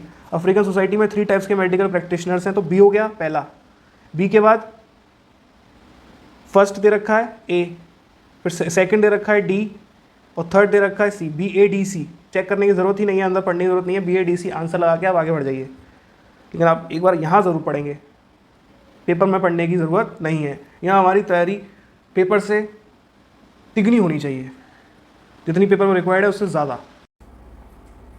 29th वाला करेंगे।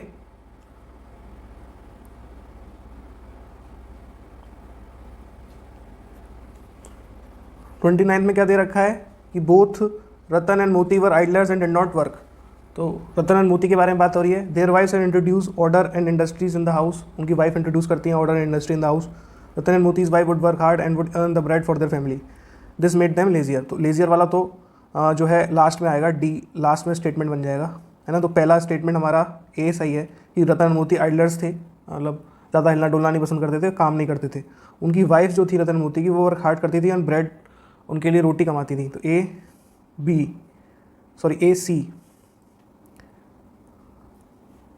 ए सी और फिर their wives introduce order industry in the house. A C B, this made them lazier. A C B D, ये हो गया हमारा answer, A C B D. 30th देखते हैं। There are 1.52 billion Aadhaar cards given to the whole population as of February 2019।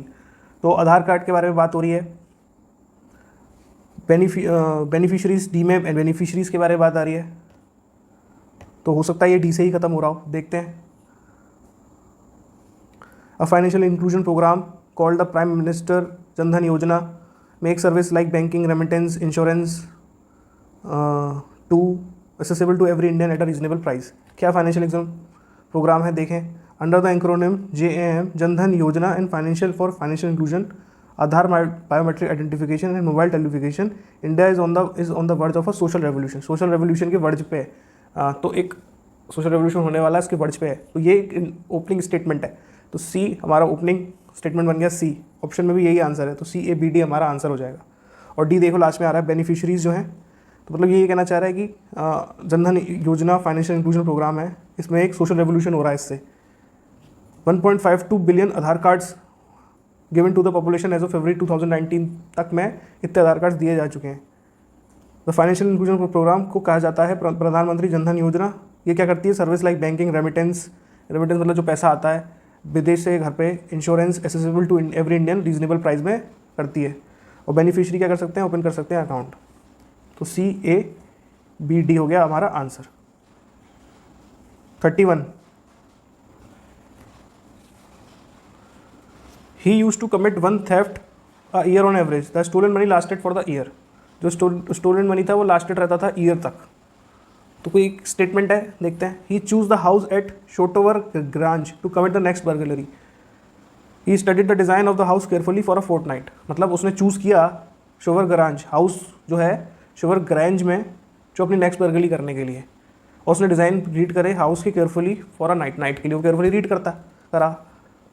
He found that the family had gone to London and servants to the movie. He broke into the house one afternoon. उसने found किया कि family तो जा चुकी London के लिए और servants movie के लिए गए, तो वो वहाँ देख के हाउस के अंदर चला गया। He hope to get 15,000 pounds worth of jewels from the safe. तो ये सिंपल है कि बी और डी तो आप देख ही रहे हो सीक्वेंस में हुआ। पहले उसने ये देखा कि भाई चूज़ किया कि कौन सा बर्गलरी के लिए चूज़ करे, तो उसने शोवर ग्रांज में एक करा। और फिर देखा कि फैमिली लंदन जा चुकी है और नौकरा मूवी देखने जा चुके हैं, तो BC और A और D तो लास्ट होगा ही, ABCD हमारा आंसर हो गया। तो एक थेफ्ट एन एवरेज करता था, पैसा जो 1 साल तक चलता था। फिर उसने दूसरा घर जो चूज़ किया वो शटोवर ग्रांज में चूज़ किया नेक्स्ट बर्गलरी के लिए। इस तरीके से सीक्वेंस में फिर जैसे उसने देखा फैमिली गई है तो अटैक कर दिया उसने, और उसको होप था कि 15,000 pound उसे वहाँ से मिल जाएंगे। 32 देखते हैं।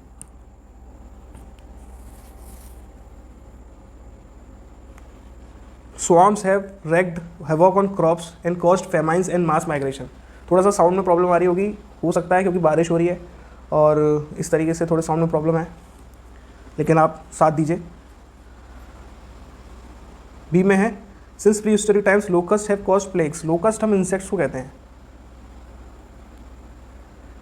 ये कह रहे हैं कि प्री हिस्टोरिक टाइम से लोकस्ट जो है ना प्लेग्स क्रिएट करते हैं।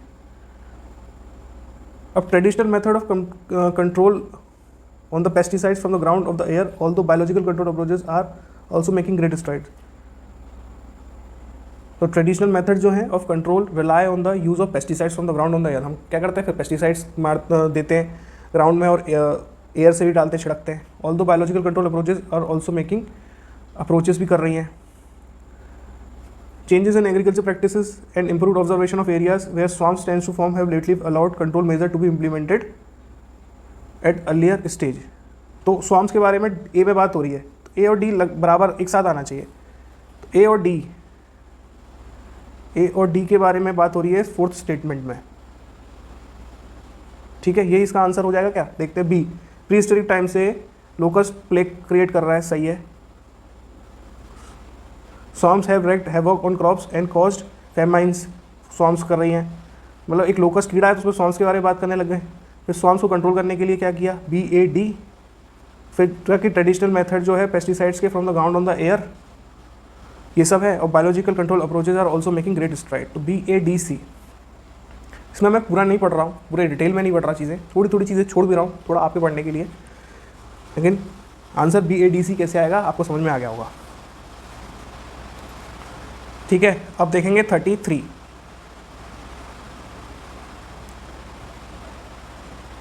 Due to tight guidelines of for delivery and increase focus on performance outcomes many employees are unable to enjoy proper work life. तो एंजॉय नहीं कर पा रहे आजकल लोग,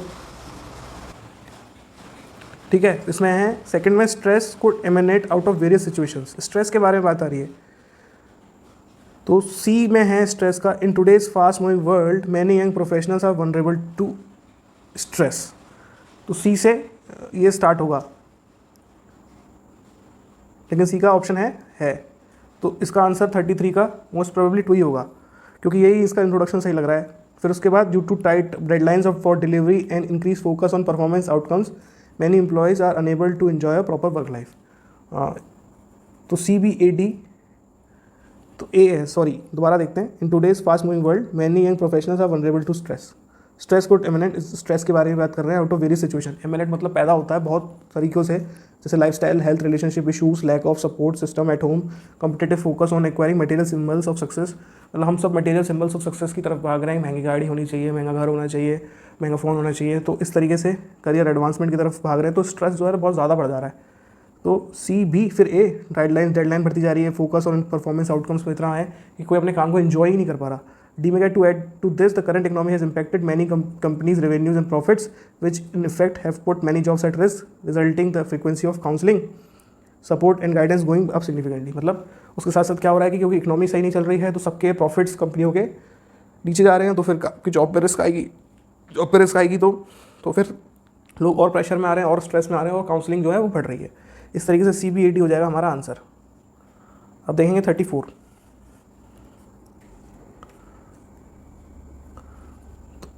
it centres on the sinking of RMS technique, Titanic. तो RMS Titanic picture के बारे में बात हो रही है इसमें। तो सी में इसका जो है जो कि इंट्रोडक्शन है, Titanic is an American romantic adventure film release in 1997। C से स्टार्ट हो गया। It centres on the sinking of RMS technique. Titanic जो डूब गई थी उसके बारे में सेंटर इसका मेन थीम है। तो CAD भी इसका आंसर हो गया, ठीक है। इसको एक बार ढंग से पढ़ लेना, CAD भी इसका आंसर होगा, एक बार इसको रीड कर लेना सही है कि नहीं। 35 देखते हैं। She dashed from one side to the other. पहले एक बार सॉल्व कर लो। She dashed from one side to the other taking care not to destroy the lovely flower in the garden. तो शी के बारे में बात हो रही है। Karen took a stroll in a lovely garden full of tulips and butterfly. Karen introduce हुआ है, तो बी से स्टार्ट होगा। Karen took a stroll in a lovely garden full of tulips and butterflies, ठीक है। She discovered a swing constructed of tree branches behind a large Bush.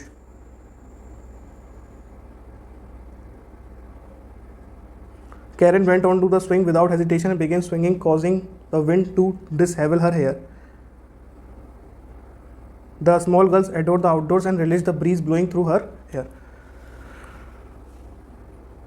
ठीक है, हर hair, तो उसका क्या होगा सोचो एक बार.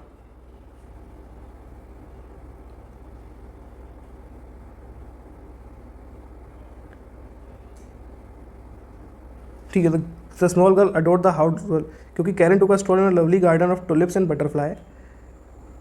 Small girl adored the outdoors and release the breeze blowing through her hair, तो वो रेलिश कर रही है, तो बी ई. वो क्या कर रही है, वो डैश जा रही है from one side to other, taking care not to destroy the lovely flowers in garden, लेकिन लवली गार्डन्स को खराब नहीं कर रही, तो B E A. She discovered a swing constructed of trees branches behind a large bush. तो swing वो देख रही है, ऑन टू द स्विंग पे जा रही है without hesitation and begin swinging. तो सी और डी एक साथ आएंगे, तो बी ई ए सी डी सही आंसर हो गया हमारा. 36.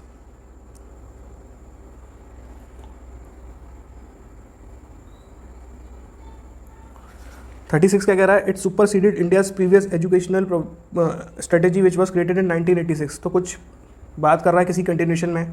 The Indian union cabinet approve the countries national education strategy on 29 जुलाई 2020.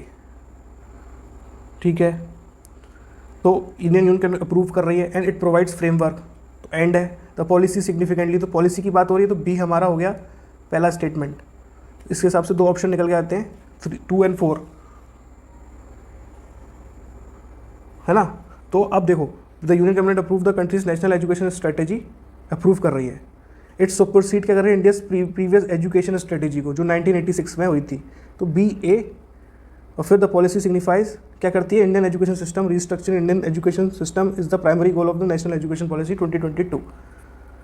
तो इंडिया इम्प्रूव्स एजुकेशन सिस्टम को इम्प्रूव करना है और प्राइमरी गोल है कि रीस्ट्रक्चरिंग करें नेशनल एजुकेशन पॉलिसी 2022, है ना. और फिर and it's framework for education for the primary grades up to the higher education. मतलब सही बात है कि फ्रेमवर्क है कि कैसे एजुकेशन हो प्राइमरी ग्रेड्स के और हायर एजुकेशन के, as well as the vocational training कैसे होगी in both urban and rural settings. Vocational trainings होती हैं जैसे कि कोई भी चीज़ जो वोकेशन आप डायरेक्ट सीख सकते हो, सिलाई कढ़ाई, कोई भी कोर्सेज वगैरह, तो बी ए डी सी इसका आंसर हो जाएगा. 37.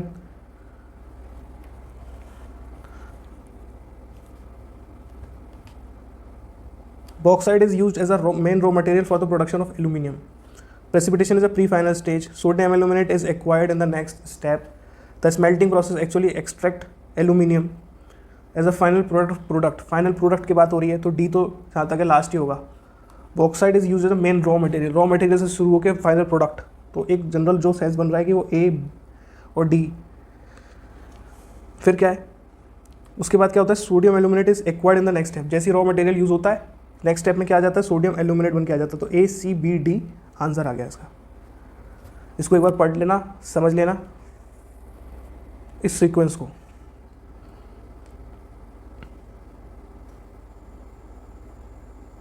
थर्टी 38 देखते हैं.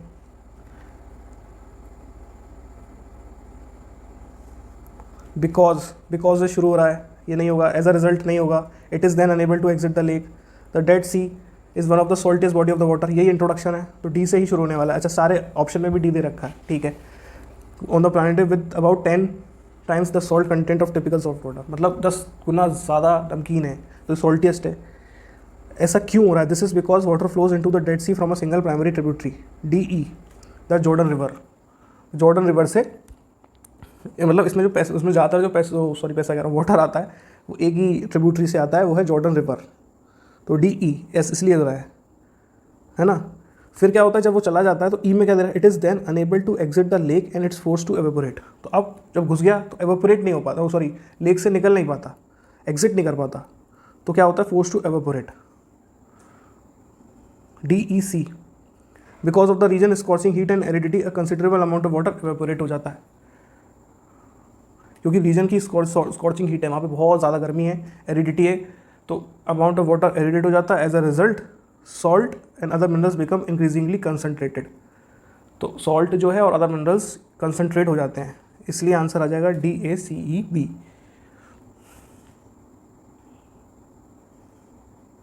39 देखते हैं.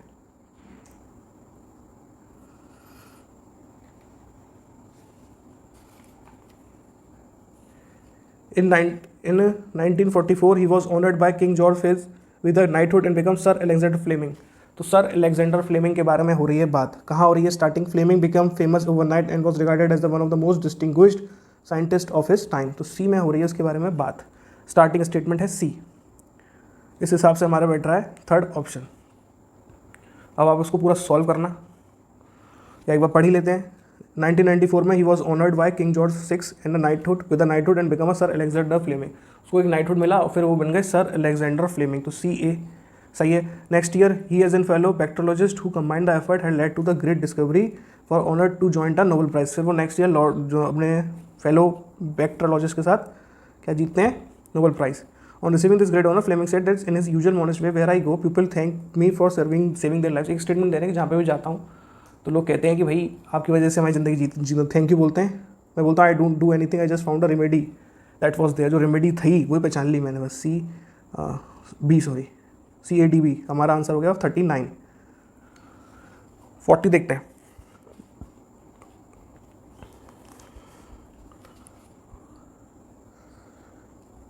ये थोड़ा बड़ा सा है, बड़े बड़े स्टेटमेंट है, उसको छोड़ना नहीं, कोशिश करते हैं। It was a night before the day fix for his coronation and this the young king was sitting alone in his beautiful chamber. तो ये नाइट की बात हो रही है जहाँ पे day before day fix for his coronation. मान लो कि आज का दिन कोरोनेशन के लिए चुना गया है तो उससे पहले की रात की बात हो रही है। तो यही पहला स्टेटमेंट है जहाँ तक है। And Indeed it was the Hunter, Hunter की बात आ गई। कहाँ है हंटर पता नहीं, अभी तो किंग की बात चल रही है। The lad he was only a lad being 16 years of age was not sorry at the their departure. समझ नहीं आ रहा डिपार्चर कहाँ से आ गया। अब डी देखते हैं। His courtiers had all taken their leave of him bowing their heads to the ground according to the ceremonious usage of the day. मतलब आप देखो तो ए के बाद डी ही आएगा और आ रहा है थर्ड स्टेटमेंट, क्योंकि ए में कोरोनेशन से पहले वाली रात की बात हो रही है। हिज कोर्टियर्स कोर्टियर्स जो उसके सलाहकार और जो लोग होते हैं जो उसको आस पास रहते हैं वो all taken their leave of him. तो एक रात पहले उसका लीव लेते हैं। Bowing their heads to the ground, bowing their head to the ground, अब सर झुका के जैसे बोलते हैं ना उस तरीके से। तो ADCB इसका आंसर आ जाएगा। इसके आगे पढ़ने की ज़रूरत नहीं है क्योंकि दो ही स्टेटमेंट से हमें समझ में आ गया कि क्या आंसर होने वाला है ना। 41 कह रहा है water give itself away for our agriculture and other uses. वो अपने आप को दे देता है वाटर, क्यों? क्योंकि एग्रीकल्चर और अदर यूजेस के लिए। Tree give flowers and fruits and wood, तो कुछ देने की बात हो रही है। Giving soothes an individual with the vibration of joy, मतलब सूट्स किसी को आराम देना, an individual with the vibration of joy, giving.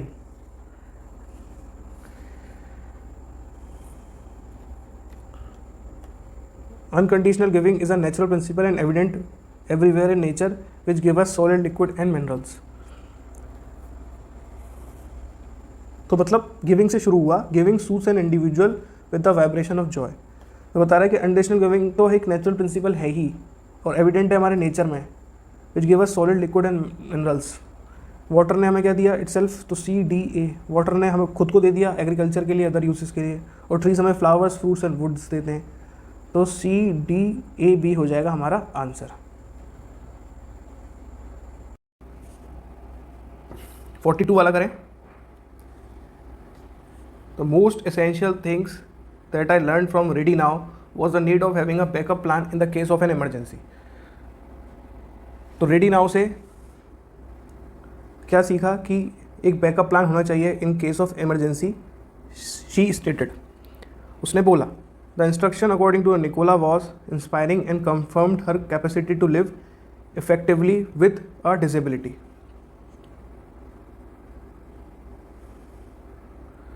I made sure I had a generator, wheelchair, batteries, and a last week worth of food, at least a week's worth of food, water, and prescription medication.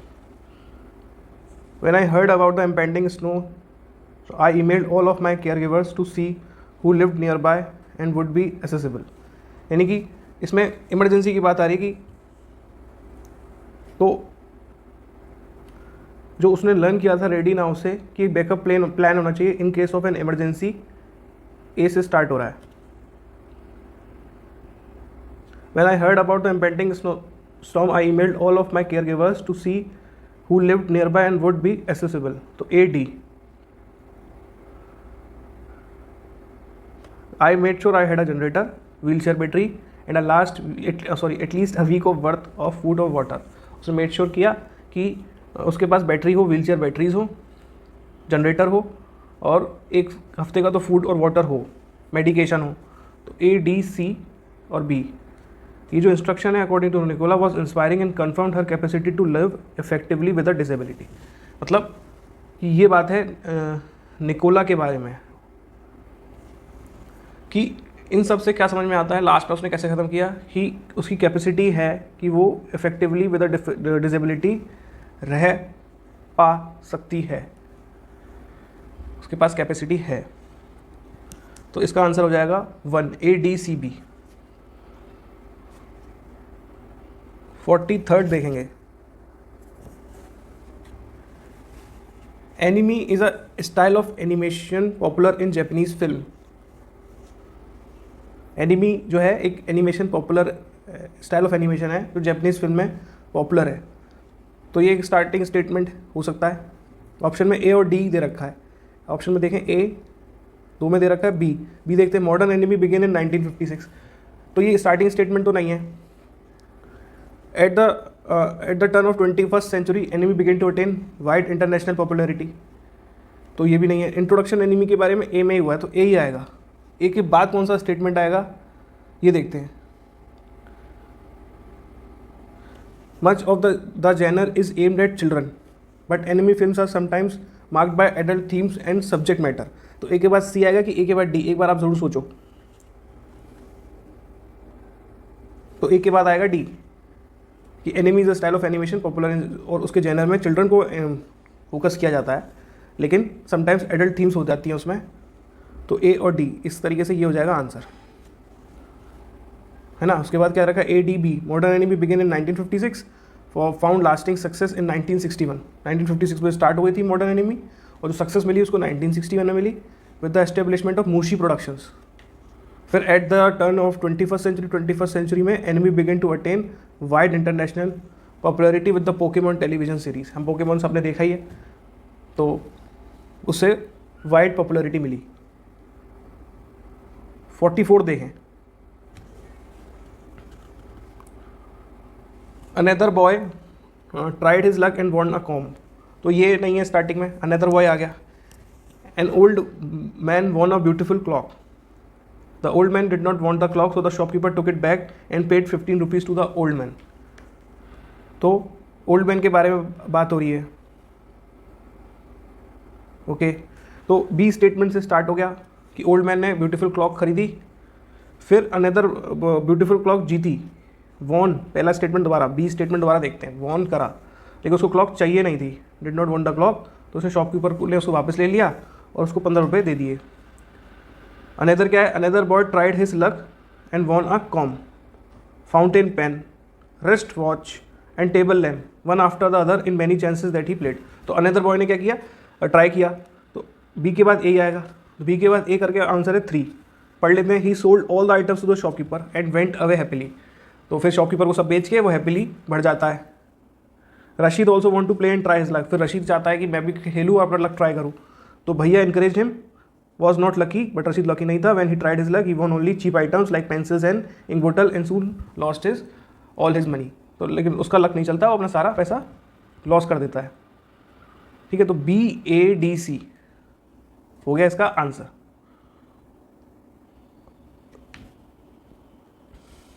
Now 45th, the movement began in reaction to the ugliness of the industrial age. कौन सा movement है, इसके बारे में option C में दे रखा है, the aestheticism was a European arts movement, है ना, which centred on the doctrine that art exist for the sake of beauty alone. तो सी से स्टार्ट हो रहा है। अब सी से दो ही ऑप्शन है, 2 and 4। 2 और 4 देख लेते हैं। तो 2 के बाद 2 ऑप्शन देखते हैं, सी के बाद बी आ रहा है। सी के बाद बी आएगा क्या, देखें ज़रा। The idea was amplified by, कौन सा आइडिया, मूवमेंट की बात आ रही है। और मूवमेंट की नेक्स्ट बात कहाँ पे हो रही है, 45th में। The movement began in reaction to the ugliness of the industrial age. तो सी ए। तो CADB हो गया हमारा आंसर, फोर्थ हो गया हमारा आंसर CADB। होप आप सबको समझ में आ रहा हो। तो हम ऑप्शंस देखने लग जाते हैं। जैसे हमें पहला स्टेटमेंट समझ में आ गया तो बहुत सारी वैरायटी ऑफ तरीके से हम सॉल्व कर सकते हैं। 46 देखें, the so called harmless activities of small number of people are increasingly become a serious problem in the for the internet। Internet के बारे में प्रॉब्लम होने लगी है, सीरियस प्रॉब्लम होने लगी है। सो कॉल्ड हार्मलेस एक्टिविटीज़ जो है सीरियस प्रॉब्लम होने लगी है, ठीक है। You would have seen increasing amount of junk mail showing up in your email box. आप देख रहे हो कि ईमेल बॉक्स में जंक मेल आने लगा है। It is basically electronic junk mail और जंक न्यूज़पेपर ग्रुपिंग पोस्टिंग होती है। तो बी और सी तो शायद एक साथ आए। जो जब जंक मेल की बात कर रहे हैं और जंक मेल की कंटिन्यूटी में सी आ रहा है, ये क्या है उसके बारे में बता रहे हैं, तो बी और सी आ रहा है, ठीक है। बी और सी किस में आ रहा है, फोर्थ में ही आ रहा है। ऐसे भी चेक कर सकते हैं। नहीं तो आपको स्टार्ट होगा कि spam is the flooding of the internet with many copies of same message. Spam क्या होता है, फ्लडिंग हो रही है इंटरनेट की जब बहुत सारी कॉपीज़ जो है सेम मैसेज की हमें भेजता रहता है, तो वो एक स्पैम है। In an attempt to force the message on people who would not otherwise choose to receive it. जो नहीं चाहते फिर भी उनको बार बार मिल रहा है, तो ये एक स्पैम है। तो डी से ही स्टार्ट होगा, तो DABC हमारा हो गया आंसर 46 का फोर्थ। और डायरेक्ट भी देख सकते थे कि 4 ऑप्शन थे, B, A, C और D, सब अलग अलग हैं। तो पहला स्टेटमेंट ही देख लिया कि यही लग रहा है, तो यही हो गया हमारा आंसर।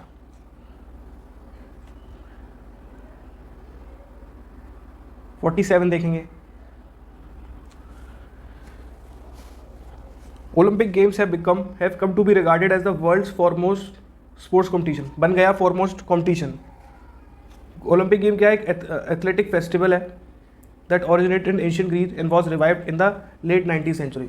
तो यही स्टार्टिंग स्टेटमेंट हो गया, साफ साफ दिख रहा है कि ओलंपिक गेम एक एथलेटिक फेस्टिवल है that originate Asian Greece. Greece में शुरू हुआ था, पुराना जब ग्रीस था, और फिर 19th सेंचुरी में इसको रिवाइव किया गया, है ना। बिफोर 1970 से पहले the game were officially limited to the competitor with amateur status. Amateur status मतलब आप कॉम्पिटिशन में जाओगे, ठीक है, पर उस कॉम्पिटिशन में जाने के लिए आपको कोई मनी नहीं मिलेगी, कोई मनी नहीं मिलेगी। ओलंपिक्स में आपको कोई पैसा नहीं मिलता, उसे एमेच्योर कहते हैं, एमेच्योर गेम्स कहते हैं। बहुत सारे गेम्स पहले एमेच्योर तरीके से शुरू हुए, फिर वो जो है प्रोफेशनल बने। प्रोफेशनल गेम्स वो होते हैं जिसमें आपको वहाँ जाने के भी पैसे मिलते हैं, उसमें पार्टिसिपेट करने के भी पैसे मिलते हैं, ठीक है। Currently the games are open to all, even to the top professional athletes in basketball and football, soccer. Currently की बात करने लगा तो बी से स्टार्ट हो रहा है। बी के बाद सी ही होगा कि पहले ओलंपिक 19th सेंचुरी में स्टार्ट हुआ, रिवाइव किया 1970 तक, तो limited computers with amateur status के साथ जो थे उन्हीं के लिए ही था। तो बी सी आ गया। बी सी किस में आंसर है, सी, थर्ड में। तो 47 का थर्ड हो गया आंसर।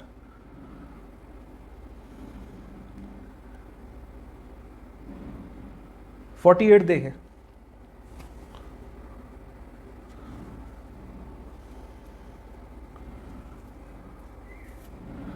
है कि we recognise some aspects of an SF narrative with the realities of the world and some elements are estranged from the reality so as to take us to an unreal world। तो SF क्या है, SF के बारे में दे रखा है सी statement, यानी साइंस फिक्शन, यानी कि यही हमारा स्टार्टिंग स्टेटमेंट होने वाला है सी। ऑप्शन में देखेंगे तो कोई और है ही नहीं सी के हिसाब से, तो 48 का क्या हो जाएगा, 2 ही ऑप्शन हो जाएगा हमारा आंसर। फिर भी इसको फटाफट पढ़ते हैं। Science fiction is a genre जो कि मैनिफेस्ट करता है in itself the use of scientific premises often in a fantastical manner in a narrative. Science fiction पिक्चरें होती हैं जो कि साइंटिफिक प्रेमिसेस पे बेस्ड होती हैं, है ना। फिर उसके बाद D, it's highly speeded in the reality of this world. It is highly speeded होती है into the reality of this world. Highly speeded movies होती हैं। We recognise some aspect of SF narrative with the realities of this world. कुछ तो हम reality of world से करते हैं recognise. Some elements are strange, लेकिन कुछ एस्ट्रेंज्ड हो जाते हैं। स्ट्रेंज मतलब आप कह सकते हो एलियन, हमें नहीं पता कि ये होता है कि नहीं होता। फ्रॉम रियलिटी स्ट्रेंज कर देते हैं हमें, एलिनेट कर देते हैं रियलिटी से, ठीक है, एक अनरियल वर्ल्ड पे ले जाते हैं। Therefore the it is often suggest that cognitive estrangement is a necessary means through which the SF is usually understood. एक कॉग्निटिव स्ट्रेंजमेंट मतलब दिमागी एक अलग तरीके से देखना ज़रूरी है। कॉग्निटिव स्ट्रेंजमेंट, एक अलग तरीके के दिमाग से आप इस मूवी को देखें।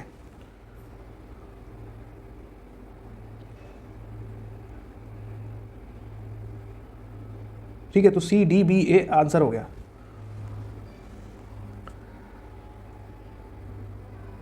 49 देखेंगे।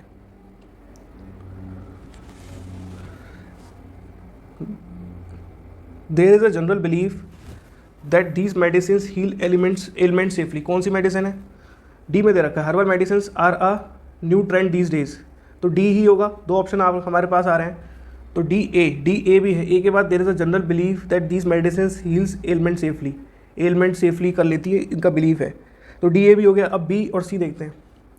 The safe healing, element safely का मतलब safe healing is actually that which does not have any side effect, यानी कि ए और बी सही है ना। ए के बाद बी आएगा, तो DABC हो गया हमारा आंसर। एक बार और समझते हैं। हर्बल मेडिसिन न्यू ट्रेंड है दीज डेज, ठीक है। ये मेडिसिन क्या करती हैं? हील कर लेती हैं ये मेडिसिन, इसलिए डी के बाद ए आया, एलिमेंट्स को सेफली। सेफ हीलिंग का मतलब क्या हुआ कि कोई साइड इफेक्ट नहीं हुआ, तो DAB। फिर सी क्या है? Positive healings without any unwanted effects on the body derives the trend, इस ट्रेंड को बढ़ाता है, इसलिए DABC हो जाएगा हमारा आंसर। 50 देखेंगे।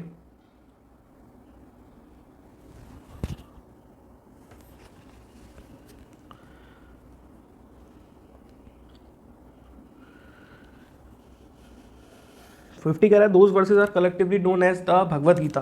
Those verses are collectively known as Bhagavad Gita क्या है? The hesitation before the battle against the family became the occasion of for his friend and charioteer lord Krishna to deliver discourse on धर्मा।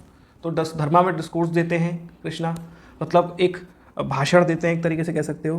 कब? जब अर्जुन महाभारत शुरू होने से पहले एक हेजिटेशन में होता है, ठीक है, और उसी वर्सेस को हम कहते हैं भगवत गीता। तो मेरे दो स्टेटमेंट से पता चल गया कि बी और ए ही होने वाला है। फिर भी देखते हैं आगे चल के। ऑप्शन में देखो तो ABCD दे रखा है, इसलिए Arjun was the one of the 5 Pandava brothers है who are the heroes of the Indian epic Mahabharata. Mahabharata के बारे में स्टार्ट हो रहा है, यानी यही इंट्रोडक्शन स्टेटमेंट है, और सी से एक ही में शुरू हो रहा है, यही हो गया आंसर। पढ़ लो फिर भी एक बार कि अर्जुन 5 पांडवास का ब्रदर एक था, उन 5 भाइयों में से एक था जो हीरो था इंडियन एपिक महाभारत का। किसका सन था? गॉड इंद्र का। एड was famous for his archery, अपनी तीरंदाजी के लिए वो फेमस था। उसको हेजिटेशन हुई बैटल अगेंस्ट हिज फैमिली, वो कैसे लड़े अपने फैमिली के against, and occasion for his friend, ये ओकेजन बन गया उसके फ्रेंड और चैरिटर मतलब कृष्ण भगवान के लिए कि एक वो डिस्कोर्स दें, उसे डिस्कोर्स को हम कहते हैं भगवत गीता। इस तरीके से CDBA लॉजिकली भी फिट बैठ रहा है। अब हम देखेंगे 51।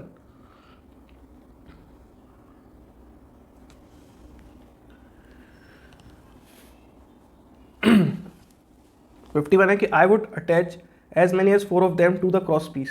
4 ऑफ देम क्या है देखते हैं, बहुत बड़ा स्टेटमेंट है, अभी नहीं पढ़ रहे। In my next attempt I seem to have acted under the first instinctive impulse. In my next attempt, I seem to have acted under the first instinctive impulse which later dominated me to harness the energies of nature to the service of man. तो कोई first मेरे next attempt में I seem to have acted under the first instinctive impulse, तो act किया first instinctive impulse में, which later dominated me to harness, जिससे मुझे पता चला कि एनर्जी ऑफ नेचर हार्नेस किया उसने। हार्नेस मतलब बनाई एक तरीके से energy of nature to the service of man, energy service of man के लिए। ये बता रहा है कि कोई उसने एनर्जी हार्नेस करी है।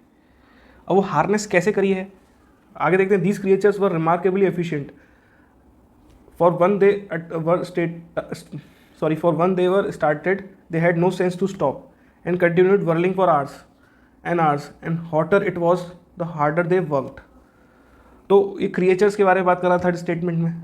तो ये स्टेटमेंट के बारे में जो क्रिएचर हैं वो वर्ल करते रहते हैं, मतलब उड़ते रहते हैं, एक तरीके से घूमते फिरते रहते हैं घंटों तक, और जितना वो हॉटर होता जाता है, गर्मी पड़ती होती जाती है, उतना ही वो क्या करते हैं और ज़्यादा वर्क हार्ड करते हैं। फिर आई did this through the medium of, तो डिड दिस क्या, दिस उसने दिस क्या तो ये आया बी से, तो बी स्टेटमेंट आप पहले कह दो, फिर बी के बाद आया डी, तो उसने कुछ एनर्जी को हार्नेस किया। कैसे? I did this through the medium of May bugs और जून बग्स। बग्स मतलब जो as they are called in America, मतलब कोई बग्स हैं, कुछ मतलब छोटी छोटी कीड़ों को कहते हैं bugs, which were a veritable paste in that country and sometimes broke the branches of tree by the share weight of their bodies. मतलब वो अपनी बॉडीज़ का ऐसे इस्तेमाल करते हैं कि वो पेड़ तक को तोड़ देते हैं। इस तरीके से उसने किया। क्या किया उसने? I would attach many as 4 of them. उसने अटैच किया 4 ऑफ देम को टू अ क्रॉस पीस, एक क्रॉस पीस के में अटैच कर दिया। Rotatably arrange on a thin spindle में अरेंज कर दिया। एंड जो मोशन को ट्रांसमिट कर दिया of the same to a large disc so drive the considerable power. मतलब उसी चीज़ को उसने एक डिस्क में ट्रांसमिट कर दिया, जिससे एक पावर जनरेट हो गई। तो BDAC हो गया हमारा आंसर। फिर उस क्रिएचर्स के बारे में बता रहा है कि ये क्रिएचर्स रिमार्केबली एफिशिएंट होते हैं। ये स्टार्ट करते हैं तो उनको कुछ सेंस नहीं होता कि वो कब रुकें। इन continued burning for hours and hotter it was the harder the work. जितना गर्म होता जाएगा उतना अच्छा काम करते जाएंगे। ठीक है, इस तरीके से BDAC हमारा हो जाएगा आंसर। 52 देखेंगे। अब इसमें पहला स्टेटमेंट और लास्ट स्टेटमेंट दे रखा है, तो अब बीच में क्या आएगा बताना है। तो he set in his seat, किसी की सीट पे जाके वो बैठ गया। Beside the bed, B option direct दिख रहा है। बिसाइड द बेड, कहाँ बैठा? बेड के बगल में। एक बार चेक कर लेते हैं। BC, गेजिंग स्टर्नली, ध्यान से देख रहा है। At the patient's face, patients के फेस को। BCDA, hardly showing any sign of hearing what they are saying to him. आ गया BCDA ही इसका आंसर हो जाएगा। मतलब दोबारा देख लेते हैं। He set it in his seat, उसकी सीट पे बैठ गया। बिसाइड द बेड, जो बेड के बगल में थी, है ना। B, तो S1 BCDA और S6 हुआ, तो SB आ गया बिसाइड द बेड। C क्या है? Gazing sternly. और फिर D at the patient's face, sternly क्या गेस कर रहा था? पेशेंट्स के फेस को। Hardly showing any science of hearing, कोई एनी साइंस ऑफ हियरिंग मिल रही थी उसे। What they were saying to him, जो वो उनसे कह रहे थे। इस तरीके से BCDA हो जाएगा हमारा answer. 53 Lord Ganesha the destroyer of obstacles. मतलब जो भी ऑब्स्टिकल्स आपके आते हैं उसके डिस्ट्रॉयर किसको बोला जाता है? रुकावट को तोड़ देते हैं, वो है Lord Ganesha. Is worship for his wisdom and brilliance, उनके विजडम और ब्रिलियंस के लिए वर्शिप किए जाते हैं। ठीक है। People adore the goddess Lakshmi and the Lord Ganesha on Diwali पे करते हैं। तो this new year that is Diwali is marked by merchants establish account new account books करते हैं।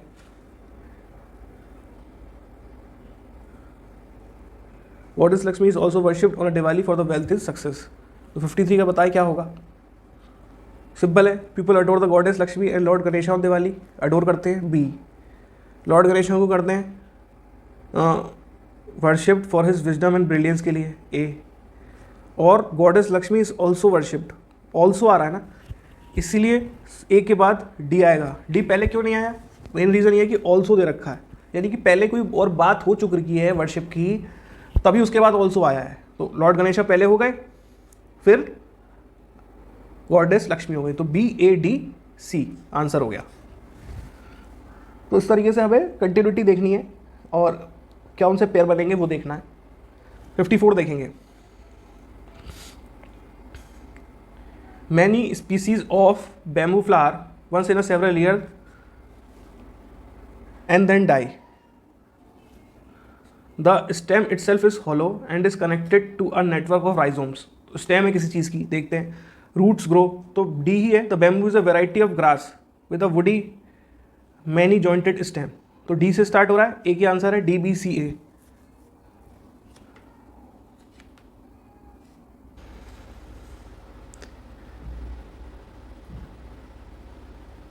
तो 55 देखें।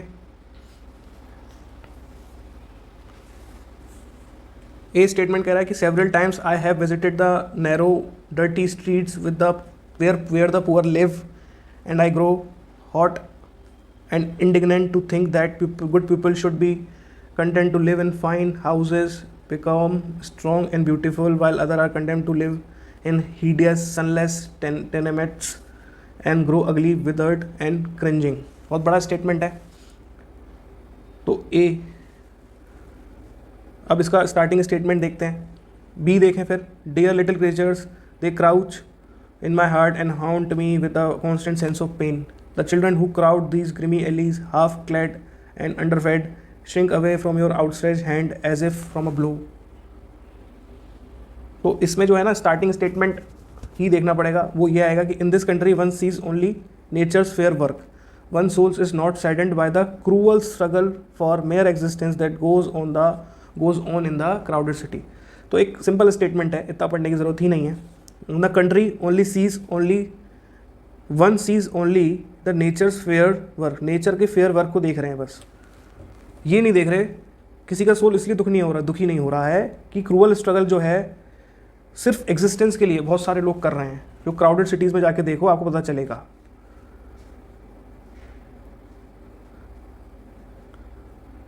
क्राउडेड सिटीज़ में जाके देखो आपको पता चलेगा.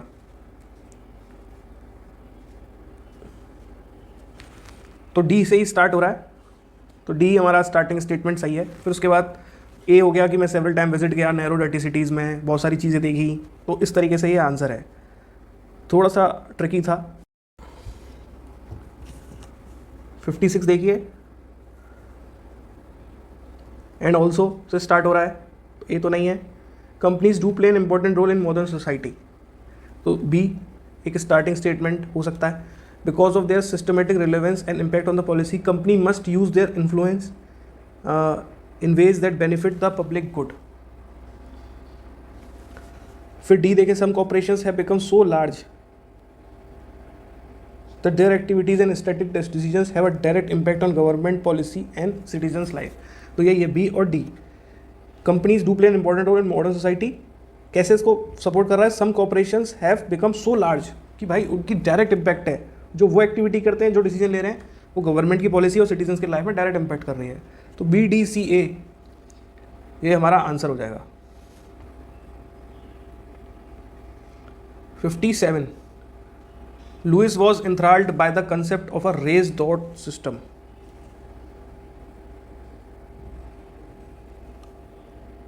ठीक है.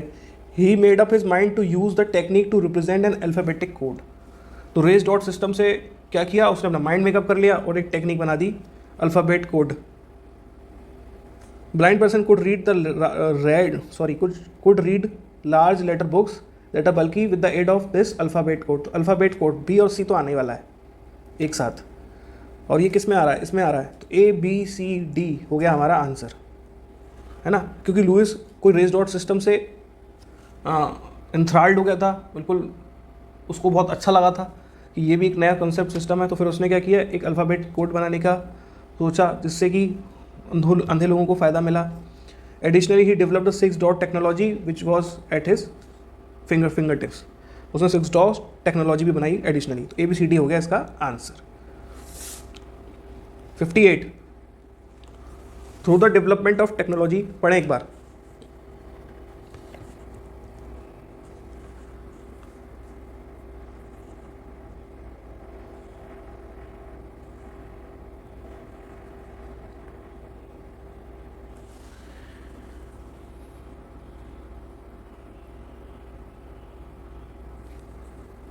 तो ये है कि through the development of technology, telecommunication, transportation and other areas, globalisation has developed very quickly in the last few decades, resulting in economic, social and political and cultural integration on a global scale.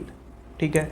Although technology had both positive and harmful effect on human life, its negative recursion must be addressed appropriately. अब इसमें technology के बारे में बात हो रही है. ठीक है. उसके बाद globalisation had made significant positive contribution to the economy all across the world. Globalisation की वजह से सिग्निफिकेंट पॉजिटिव कंट्रीब्यूशन हुआ है. For example, science and technology have made remarkable strides, providing business with a fantastic opportunity to expand quickly even outside of national border. तो बताओ क्या होगा?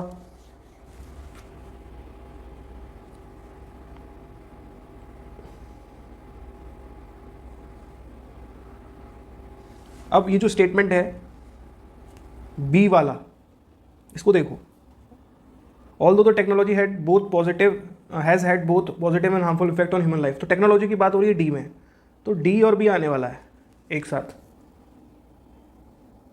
ठीक है। और डी और बी आ रहे हैं सेकेंड और फोर्थ स्टेटमेंट में। फिर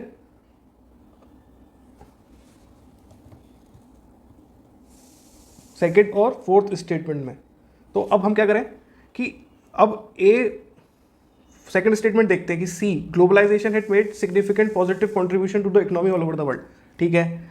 ये पहला स्टेटमेंट हो सकता है, लेकिन ग्लोबलाइजेशन की बात ए में भी तो हो रही है, यानी कि ए और सी एक साथ आने ही है, सी और ए, तो वो सिर्फ फोर्थ स्टेटमेंट में आ रहा है, तो यानी कि सही अरेंजमेंट इसका ए सी डी बी होगा, यही हो जाएगा इसका आंसर। आई बात समझ में? क्योंकि ग्लोबलाइजेशन दोनों उसमें जो है मेंशन था, तो मैंने ए और सी एक साथ ले लिया। फिर टेक्नोलॉजी के बारे में दो स्टेटमेंट में बात की गई, तो उनको मैंने सिंक्रोनाइजेशन से ले लिया, तो ए सी डी बी हो जाएगा आंसर। अब question number 59,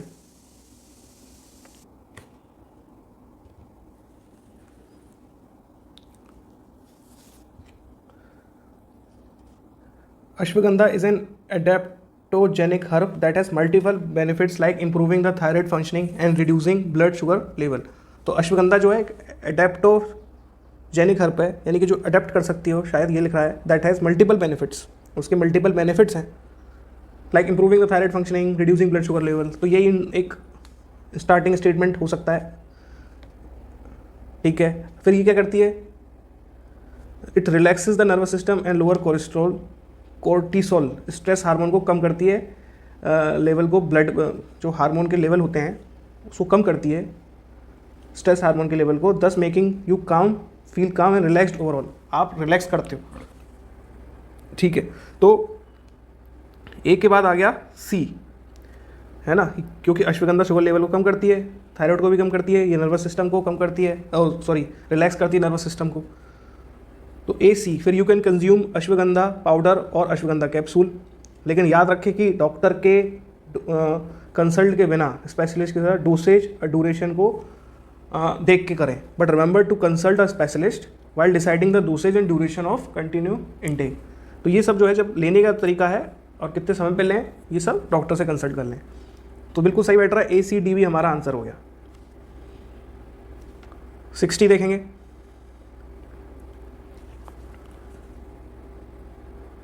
In Catholic, Eastern Orthodox, Anglican, Oriental Orthodox, and Lutheran teaching, all of their faithful departed in heaven are considered saint, although some are deemed deserving of more praise or emulation। अच्छा, फिर देखते हैं B statement in religious belief, a saint is a person who is viewed as a possessing an uncommon degree of holiness, similarity and proximity to God। तो religious belief में Saint एक person होता है, Saint वो person होता है जो उसके पास अनकॉमन डिग्री ऑफ होलीनेस है, एक पाकनेस है, एक सिमिलैरिटी है, एक प्रॉक्सिमिटी, भगवान से निकटता है, यानी कि बी सही रहेगा, है ना। फिर the term saint however is use to differently depending on the setting and denomination, यानी कि हाउ एवर जो टर्म सेंट है वो क्या करता है, is use differently on the setting and denomination. तो बी के बाद सी आपको डायरेक्ट नजर आ रहा है, क्योंकि जो पहली बात उसने कहा कि सेंट एक पर्सन है, लेकिन फिर हाउएवर उस बात को कॉन्ट्राडिक्ट भी करा, तो कोई बात कर रहा है उसको कॉन्ट्राडिक्ट कर रहा है, बी और सी डायरेक्ट। तो बी और सी एक साथ किसमें आ रहा है, थर्ड में, तो बी सी ए डी हो जाएगा इसका आंसर। इसको आप एक बार पूरा पढ़ना, आपको समझ में आ जाएगा, सही है ये। 61 इंडिया पढ़ लो एक बार। India has an upbeat vision of liberal non violent relatively pluralistic democracy with non threatening global leadership. India के बारे में बताया गया कि लिबरल है, नॉन वायलेंट है, रिलेटिवली प्लूरलिस्टिक है, मतलब बहुत सारे लोगों के बारे में, अलग अलग वेराइटी ऑफ लोगों के बारे में सोचती है, डेमोक्रेसी है, and with non threatening global leadership, कोई ऐसी लीडरशिप नहीं है जो नॉन थ्रेटनिंग हो, ठीक है। Epics from mythology like Mahabharata Ramayana are likened to classic Greeks like Odyssey and Iliad, and between 1 and 1000 AD, India was lauded as a golden bird for its GDP, which was higher than China at that time. China की GDP से higher था. इसमें महाभारत और रामायण के बारे में बात होने लगी. फिर luminaries like Mahatma Gandhi and Rabindranath Tagore, as well as the art of the literature, music, dance, software industry, Ayurveda, generate a strategic area of soft power asset that highlights India appeal to the world population. With Ashoka, Buddha, Gandhi, primary leaders थे. Indians are known for their core values of respect, harmony and fraternity. तो इस तरीके से बात आ रही है. तो India के बारे में जो इंट्रोडक्शन आ रहा है वो तो ए में आ रहा है. इंडिया अपबीट विजन है, लिबरल नॉन वायलेंट है, रिलेटिवली प्लूरलिस्टिक डेमोक्रेसी है, वगैरह वगैरह. उसके बाद ए ऑप्शन से 2 नज़र आ रहे हैं, 2 and 3. तो क्या आएगा? Epics from mythology like the Mahabharat and Ramayan liking to classic. तो इसको देखने से पहले सी पढ़ लो. Luminaries like Mahatma Gandhi and Rabindranath Tagore as well as ये जो थी as the art of the literature, music, dance, ayurvedic, strategic, generate a strategic area of software assets that highlights India's appeal. तो इंडिया के बारे में बात हो रही है दोबारा, तो ये ज़्यादा क्रोनोलॉजिकली सही बैठ रहा है. तो ए सी डी, फिर डी, फिर अशोक आए, बुद्धा आए, गांधी आए, फिर इस तरीके से फिर मैथोलॉजीज़ के बारे में बात होने लगी. ए सी डी भी हो गया हमारा answer. 62.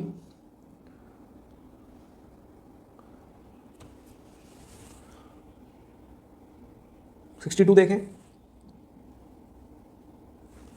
There is an impact on global, just on global poverty, but also Indian awareness of the country poverty for the first time is in a decade. आगे बढ़ते हैं. For the first time in a decade, the update includes Indian poverty data. क्या update कर रहा है देखते हैं. From 15 September 2020, a new global poverty line has been established, with the World Bank revising its data in the poverty and equality platform on the basis. तो यही starting statement है सी. और सी के बाद इसमें आ जाएगा क्या? बी. समझ रहे हो? फॉर द फर्स्ट टाइम क्या हुआ उसमें इन अ डिकेड में, this update includes India's poverty data. तो सी और बी इसका आंसर हो गया ये, क्योंकि हमारे पास टाइम बहुत लिमिटेड है. 8 मिनट से 10 मिनट में आपको इंग्लिश सॉल्व करनी है. तो आप पूरा तो नहीं रीड कर पाओगे जब इतने बड़े बड़े सेंटेंसेस वाला पैराग्राफ आएगा. तो आपको पहले और 2 स्टेटमेंट समझने हैं, जल्दी से जल्दी आइडेंटिफाई करने हैं, टिक करना है और आगे बढ़ जाना है. 63 देखें.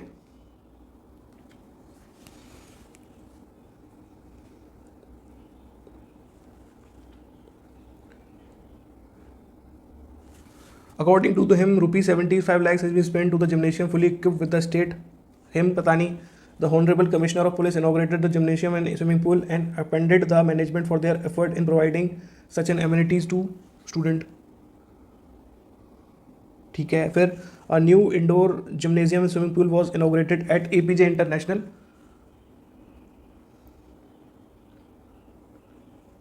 और फिर डॉक्टर मिस्टर मर्सिया ने principal of the school familiarise the guest about the cost incurred and the various facilities available. तो कॉस्ट इनकर्ड किया तो डी एक बार देख लेते हैं, अभी मैं नहीं देख रहा, इतना पता चल गया कि डी और ए आएगा, क्योंकि कॉस्ट कितना हुआ तो उसने कहा कि 75 लाख रुपए लगे, तो डी और ए तो आएगा है ना. अब डी और ए साथ में आ रहा है, थर्ड में और फोर्थ में. सो सही बात है कि ये स्टार्ट तो यहाँ से होगा नहीं, डी और ए से स्टार्ट होगा, ये सी से. तो यही हो गया हमारा आंसर CBDA, क्योंकि एक न्यू इंडोर जिम्नेजियम के बारे में पहले बताओ तो सही. इनोग्रेट हो रहा है, फिर कमिश्नर ऑफ पुलिस ने उसको इनोग्रेट किया, फिर जो है प्रिंसिपल और स्कूल फेमिलाइज करता है प्रिंसिपल जो है कि भाई क्या कॉस्ट रही है, और उसके अकॉर्डिंग 75 लाख रुपए लगे हैं. इस तरीके से मोटा मोटा इस पैराग्राफ में बोला जा रहा है. 64 देखते हैं. Diwali referred to as the festival of light ushers in the winter season with joy. इतना पढ़ने की जरूरत नहीं है, दिवाली के बारे में बात कर रहे हैं. ए ठीक है लग रहा है. उसके बाद क्या हो सकता है? In the spiritual world the event symbolises the triumph of light over darkness. मतलब लाइट की विजय डार्कनेस पे, है ना, अंधेरे पे अब प्रकाश की विजय को ये रिप्रेजेंट करता है. The 5-day festival is observe during the Hindu month of Kartika as an event. In India Diwali is also known as Deepavali. क्या होगा देखो, तो ए तो है ही है स्टार्ट में दिवाली के बारे में, फिर उसके बारे में कंटिन्यूटी है. 5-day festival is observe during the month Hindu month of Kartika. Kartika के मंथ में आता है, तो ए सी. तो ए सी. फिर इन the spiritual world the event symbolises the triumph of light over darkness, ACBD। फिर लास्ट में इसको ऑल्सो दीपावली भी बोलते हैं। इस तरीके से ख़त्म कर दिया। तो यही हो जाएगा इसका answer.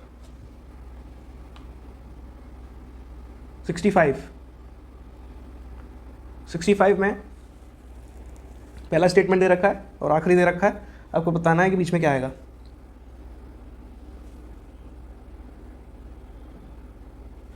A moment comes long suppressed and when the soul of a nation which comes but rarely in history, a moment comes which comes but rarely in a history, तो C आ गया,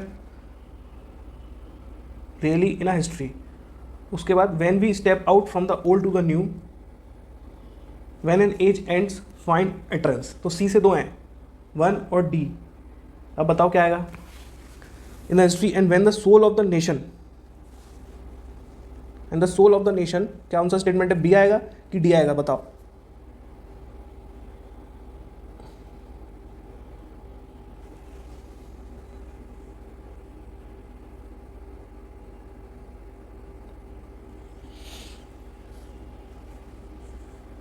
देखते हैं। तो a moment comes which comes but really in history, when we step out from the old to the new, when an age ends, क्या and करती है, age ends, and when the soul of a nation and the word long suppressed find utterance, तो C D B A इसका answer आ गया। समझ में आया। दोबारा देखते हैं। मोमेंट कम्स, एक मोमेंट आता है जब when we step from the old to the new, पुराने से नए की तरफ जाते हैं। एक अंत होता है, एक उम्र का अंत होता है। और जब सोल ऑफ ए नेशन जो लॉन्ग सप्रेस्ड है, दबाई गई है, फाइंड अटरेंस, वो निकल के आती है। तो CDBA इसका आंसर हो जाएगा। 66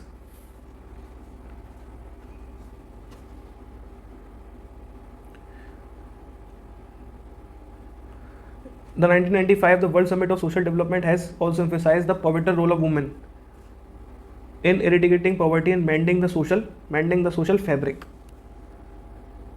तो इसके जो है वर्ल्ड समिट के बारे में बात हो रही है। तो यहाँ पे सी में इसका स्टार्ट हुआ है, the 4th world conference of women held in Beijing in September 1995। ठीक है, had emphasise and no enduring solution of society most threatening social, economic, political problems could be found without the participation and empowerment of the women। देखो क्या होगा फिर। today's woman is highly self-directed person alive in the sense of her dignity and the importance of her function in the private domestic domain and the public domain of the World Bank।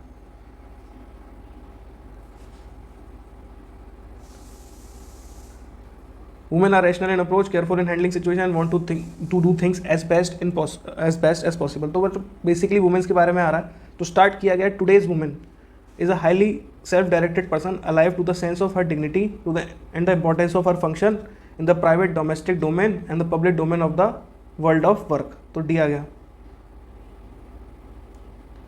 फिर उसके बाद क्या होगा, D के बाद क्या होगा, D के दो ऑप्शन है, डी बी। तो डी बी, बी क्या है, बी तो अपने आप ही दे रखा है, डी बी, हाँ डी बी तो अपने आप दे रखा है। बी है women's are rational in approach, careful in handlings, जो बात करी कंटिन्यूटी में बी में आ गई। फिर 4th conference, the world 4th conference, यानी सी और ए एक साथ आना ही था। तो डी बी सी ए हो जाएगा आंसर। थोड़ा पॉज ले लेके इसको सॉल्व कर रहा हूँ मैं, क्योंकि आप भी बीच में अपना लॉजिक लगाते रहें। सब कुछ मैं ही ना बता दूँ, आप भी जो मैं बोलता जा रहा हूँ उसमें ऐड करते जाएं। 67 देखेंगे। Nostalgia help us maintain a positive psychological status when counteracting the negative impact of situation. तो नॉस्टैल्जिया के बारे में बी में हो रहा है। Nostalgia is a sentimental longing for once past. Nostalgia मतलब जो हमारे पीछे जो होता है उसके हम नॉस्टैल्जिक हो जाते हैं। ठीक है, तो फिर यानी यही स्टार्टिंग स्टेटमेंट है और यही इसका आंसर हो जाएगा। फिर भी देख लेते हैं, it is a self conscious perhaps bitter sweet but predominantly positive social emotion. तो एक सेल्फ कॉन्शियस परहैप्स, शायद, परहैप्स का मतलब शायद, बिटर स्वीट होता है बिटर भी हो सकता है, स्वीट भी हो सकता है, but predominantly positive social emotion, लेकिन पॉजिटिव सोशल इमोशन निकल के आता है। इससे हम क्या कर सकते हैं, पॉजिटिव साइकोलॉजिकल स्टेटस बनाने में हमें काम आता है और नेगेटिव इम्पैक्ट को काउंटरएक्ट करता है। The adaptive function on Australia are many with one effect B pain relief हो जाता है ऑस्ट्रेलिया से। 68 देखें तो आंसर इसका 1 है, BDAC। 68 देखेंगे, इट्स पढ़िए एक बार।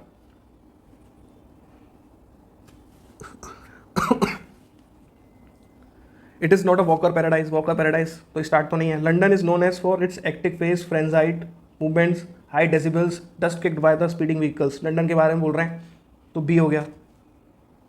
फिर बी हो गया। उसके बाद on the country life in the countryside is laid back and easy paced,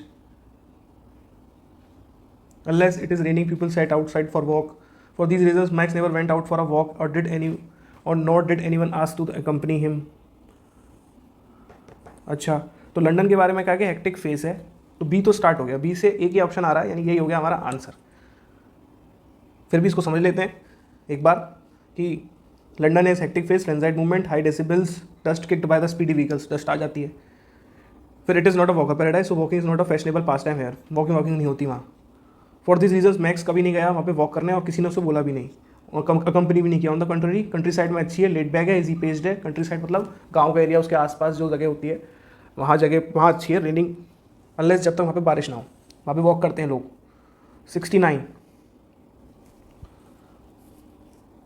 69 देखें।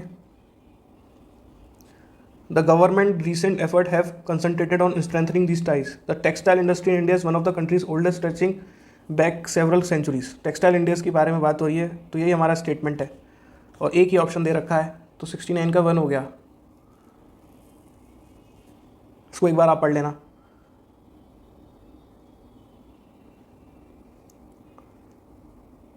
सेवेंटी देखते हैं।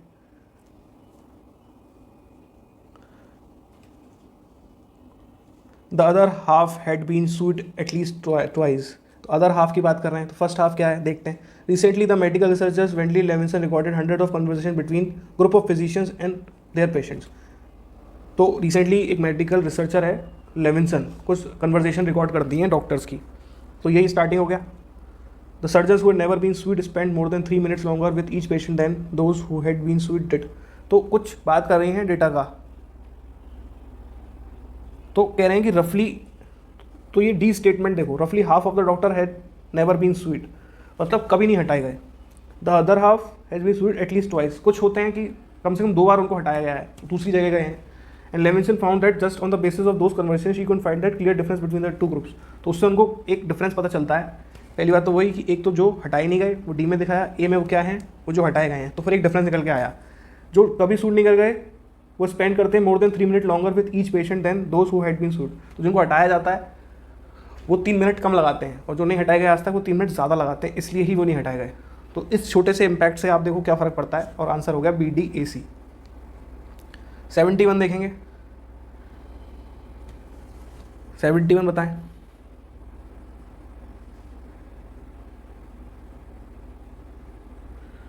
In a study sponsored by World Health Organization and carried out by Harvard School of Public Health, तो एक study है global burden के बारे में, indicated the stress diseases and accidents are going to be the killer in 2020 में killer की तरह काम करेगी। ठीक है, तो एक स्टडी है। A road traffic accidents are going these, B में देखो रोड ट्रैफिक के बारे में, दीज एक्सीडेंट्स के बारे में बात हो रही है, द हार्ट डिजीजेस के बारे में बात आ रही है। तो ऑब्वियस है कि पहला स्टेटमेंट तो ए ही है, तो ADBC आंसर हो गया। ठीक है, इसको पढ़ लेना आप एक बार पॉज करके। ADBC सिंक्रोनाइजेशन से पढ़ लें एक बार। 72 देखें। In Shakespeare hands an English drama the first shown in his early history, तो William Shakespeare is considered as a greatest dramatist and poet of English, तो सी आ गया, और सी का एक ही ऑप्शन है, यही हो गया आंसर। बाकी आप एक बार पढ़ लेना इसे। 73 देखते हैं आप। My grand mother always went to school with me because the school was attach to the temple. Okay, तो जाते थे क्योंकि स्कूल जो था अटैच था टेम्पल से। When we both finish we would be back together. Okay, while the children sat in rows on either side of the veranda singing the alphabet or prayer in chorus, my grandmother sat inside her reading। अंदर बैठती थी और scripture पढ़ती थी। ठीक है, तो please taught us the alphabet and morning prayers. तो ए से स्टार्ट हो रहा है, तो हम जाते थे टेम्पल में। अब आप समझो बी से ख़त्म हो जाएगा। ए से जा रहे थे, दोनों जाते हैं और बी से ख़त्म हो जाता है, तो आंसर तो इसका लॉजिकली फोर्थ बैठ रहा है। एक बार पढ़ भी लेते हैं। तो my grand mother always went to school with me because school attach था टेम्पल से, तो दोनों जाते थे। Priest taught us the alphabet and the morning prayer. तो प्रीस्ट क्या करता था कि अल्फ़ाबेट पढ़ाता था और मॉर्निंग प्रेयर पढ़ाते थे। फिर while the children sat in rows on either side of the veranda singing the alphabet, तो चिल्ड्रन तो अल्फ़ाबेट बोल रहे होते थे, प्रेयर्स कर रहे होते कोरस में, और ग्रैंड मदर जो है अंदर बैठती थी और स्क्रिप्चर पढ़ती थी। तो ADC, और when we both finish we would be back together, हम एक साथ आ जाते थे। तो ADC भी ये होगा इसका answer. Thank you so much. अगर आपने यहाँ तक इसको देख लिया है तो it's a great effort from your side and very round of applause for all of you जो इसको एंड तक देख पाए हैं, क्योंकि is a huge task. 73 questions करना एक बार में बहुत कम ही लोग कर पाते हैं, बट जो करते हैं वही अचीवर्स होते हैं। ठीक है, सब्सक्राइब कर लीजिएगा चैनल को। अगर आपको वीडियो अच्छा लगा लाइक कर लीजिएगा, कमेंट कर लीजिएगा, any comment okay you can do. अब आपको लगातार इसमें इस जो चैनल है इसमें वीडियो मिलती रहेगी। हम बड़े बड़े वीडियोस लाके प्रीत से पहले बहुत सारी चीज़ें कवर कर लेंगे, और आई गारंटी कि आपके मार्क्स इसमें, अगर आप इस सीरीज़ को फॉलो कर लेते हो तो 40+ तो आएंगे ही आएंगे। 44 46 तक हम मतलब 23 से 24 सवाल सही करने की कोशिश करेंगे पेपर में। Thank you so much.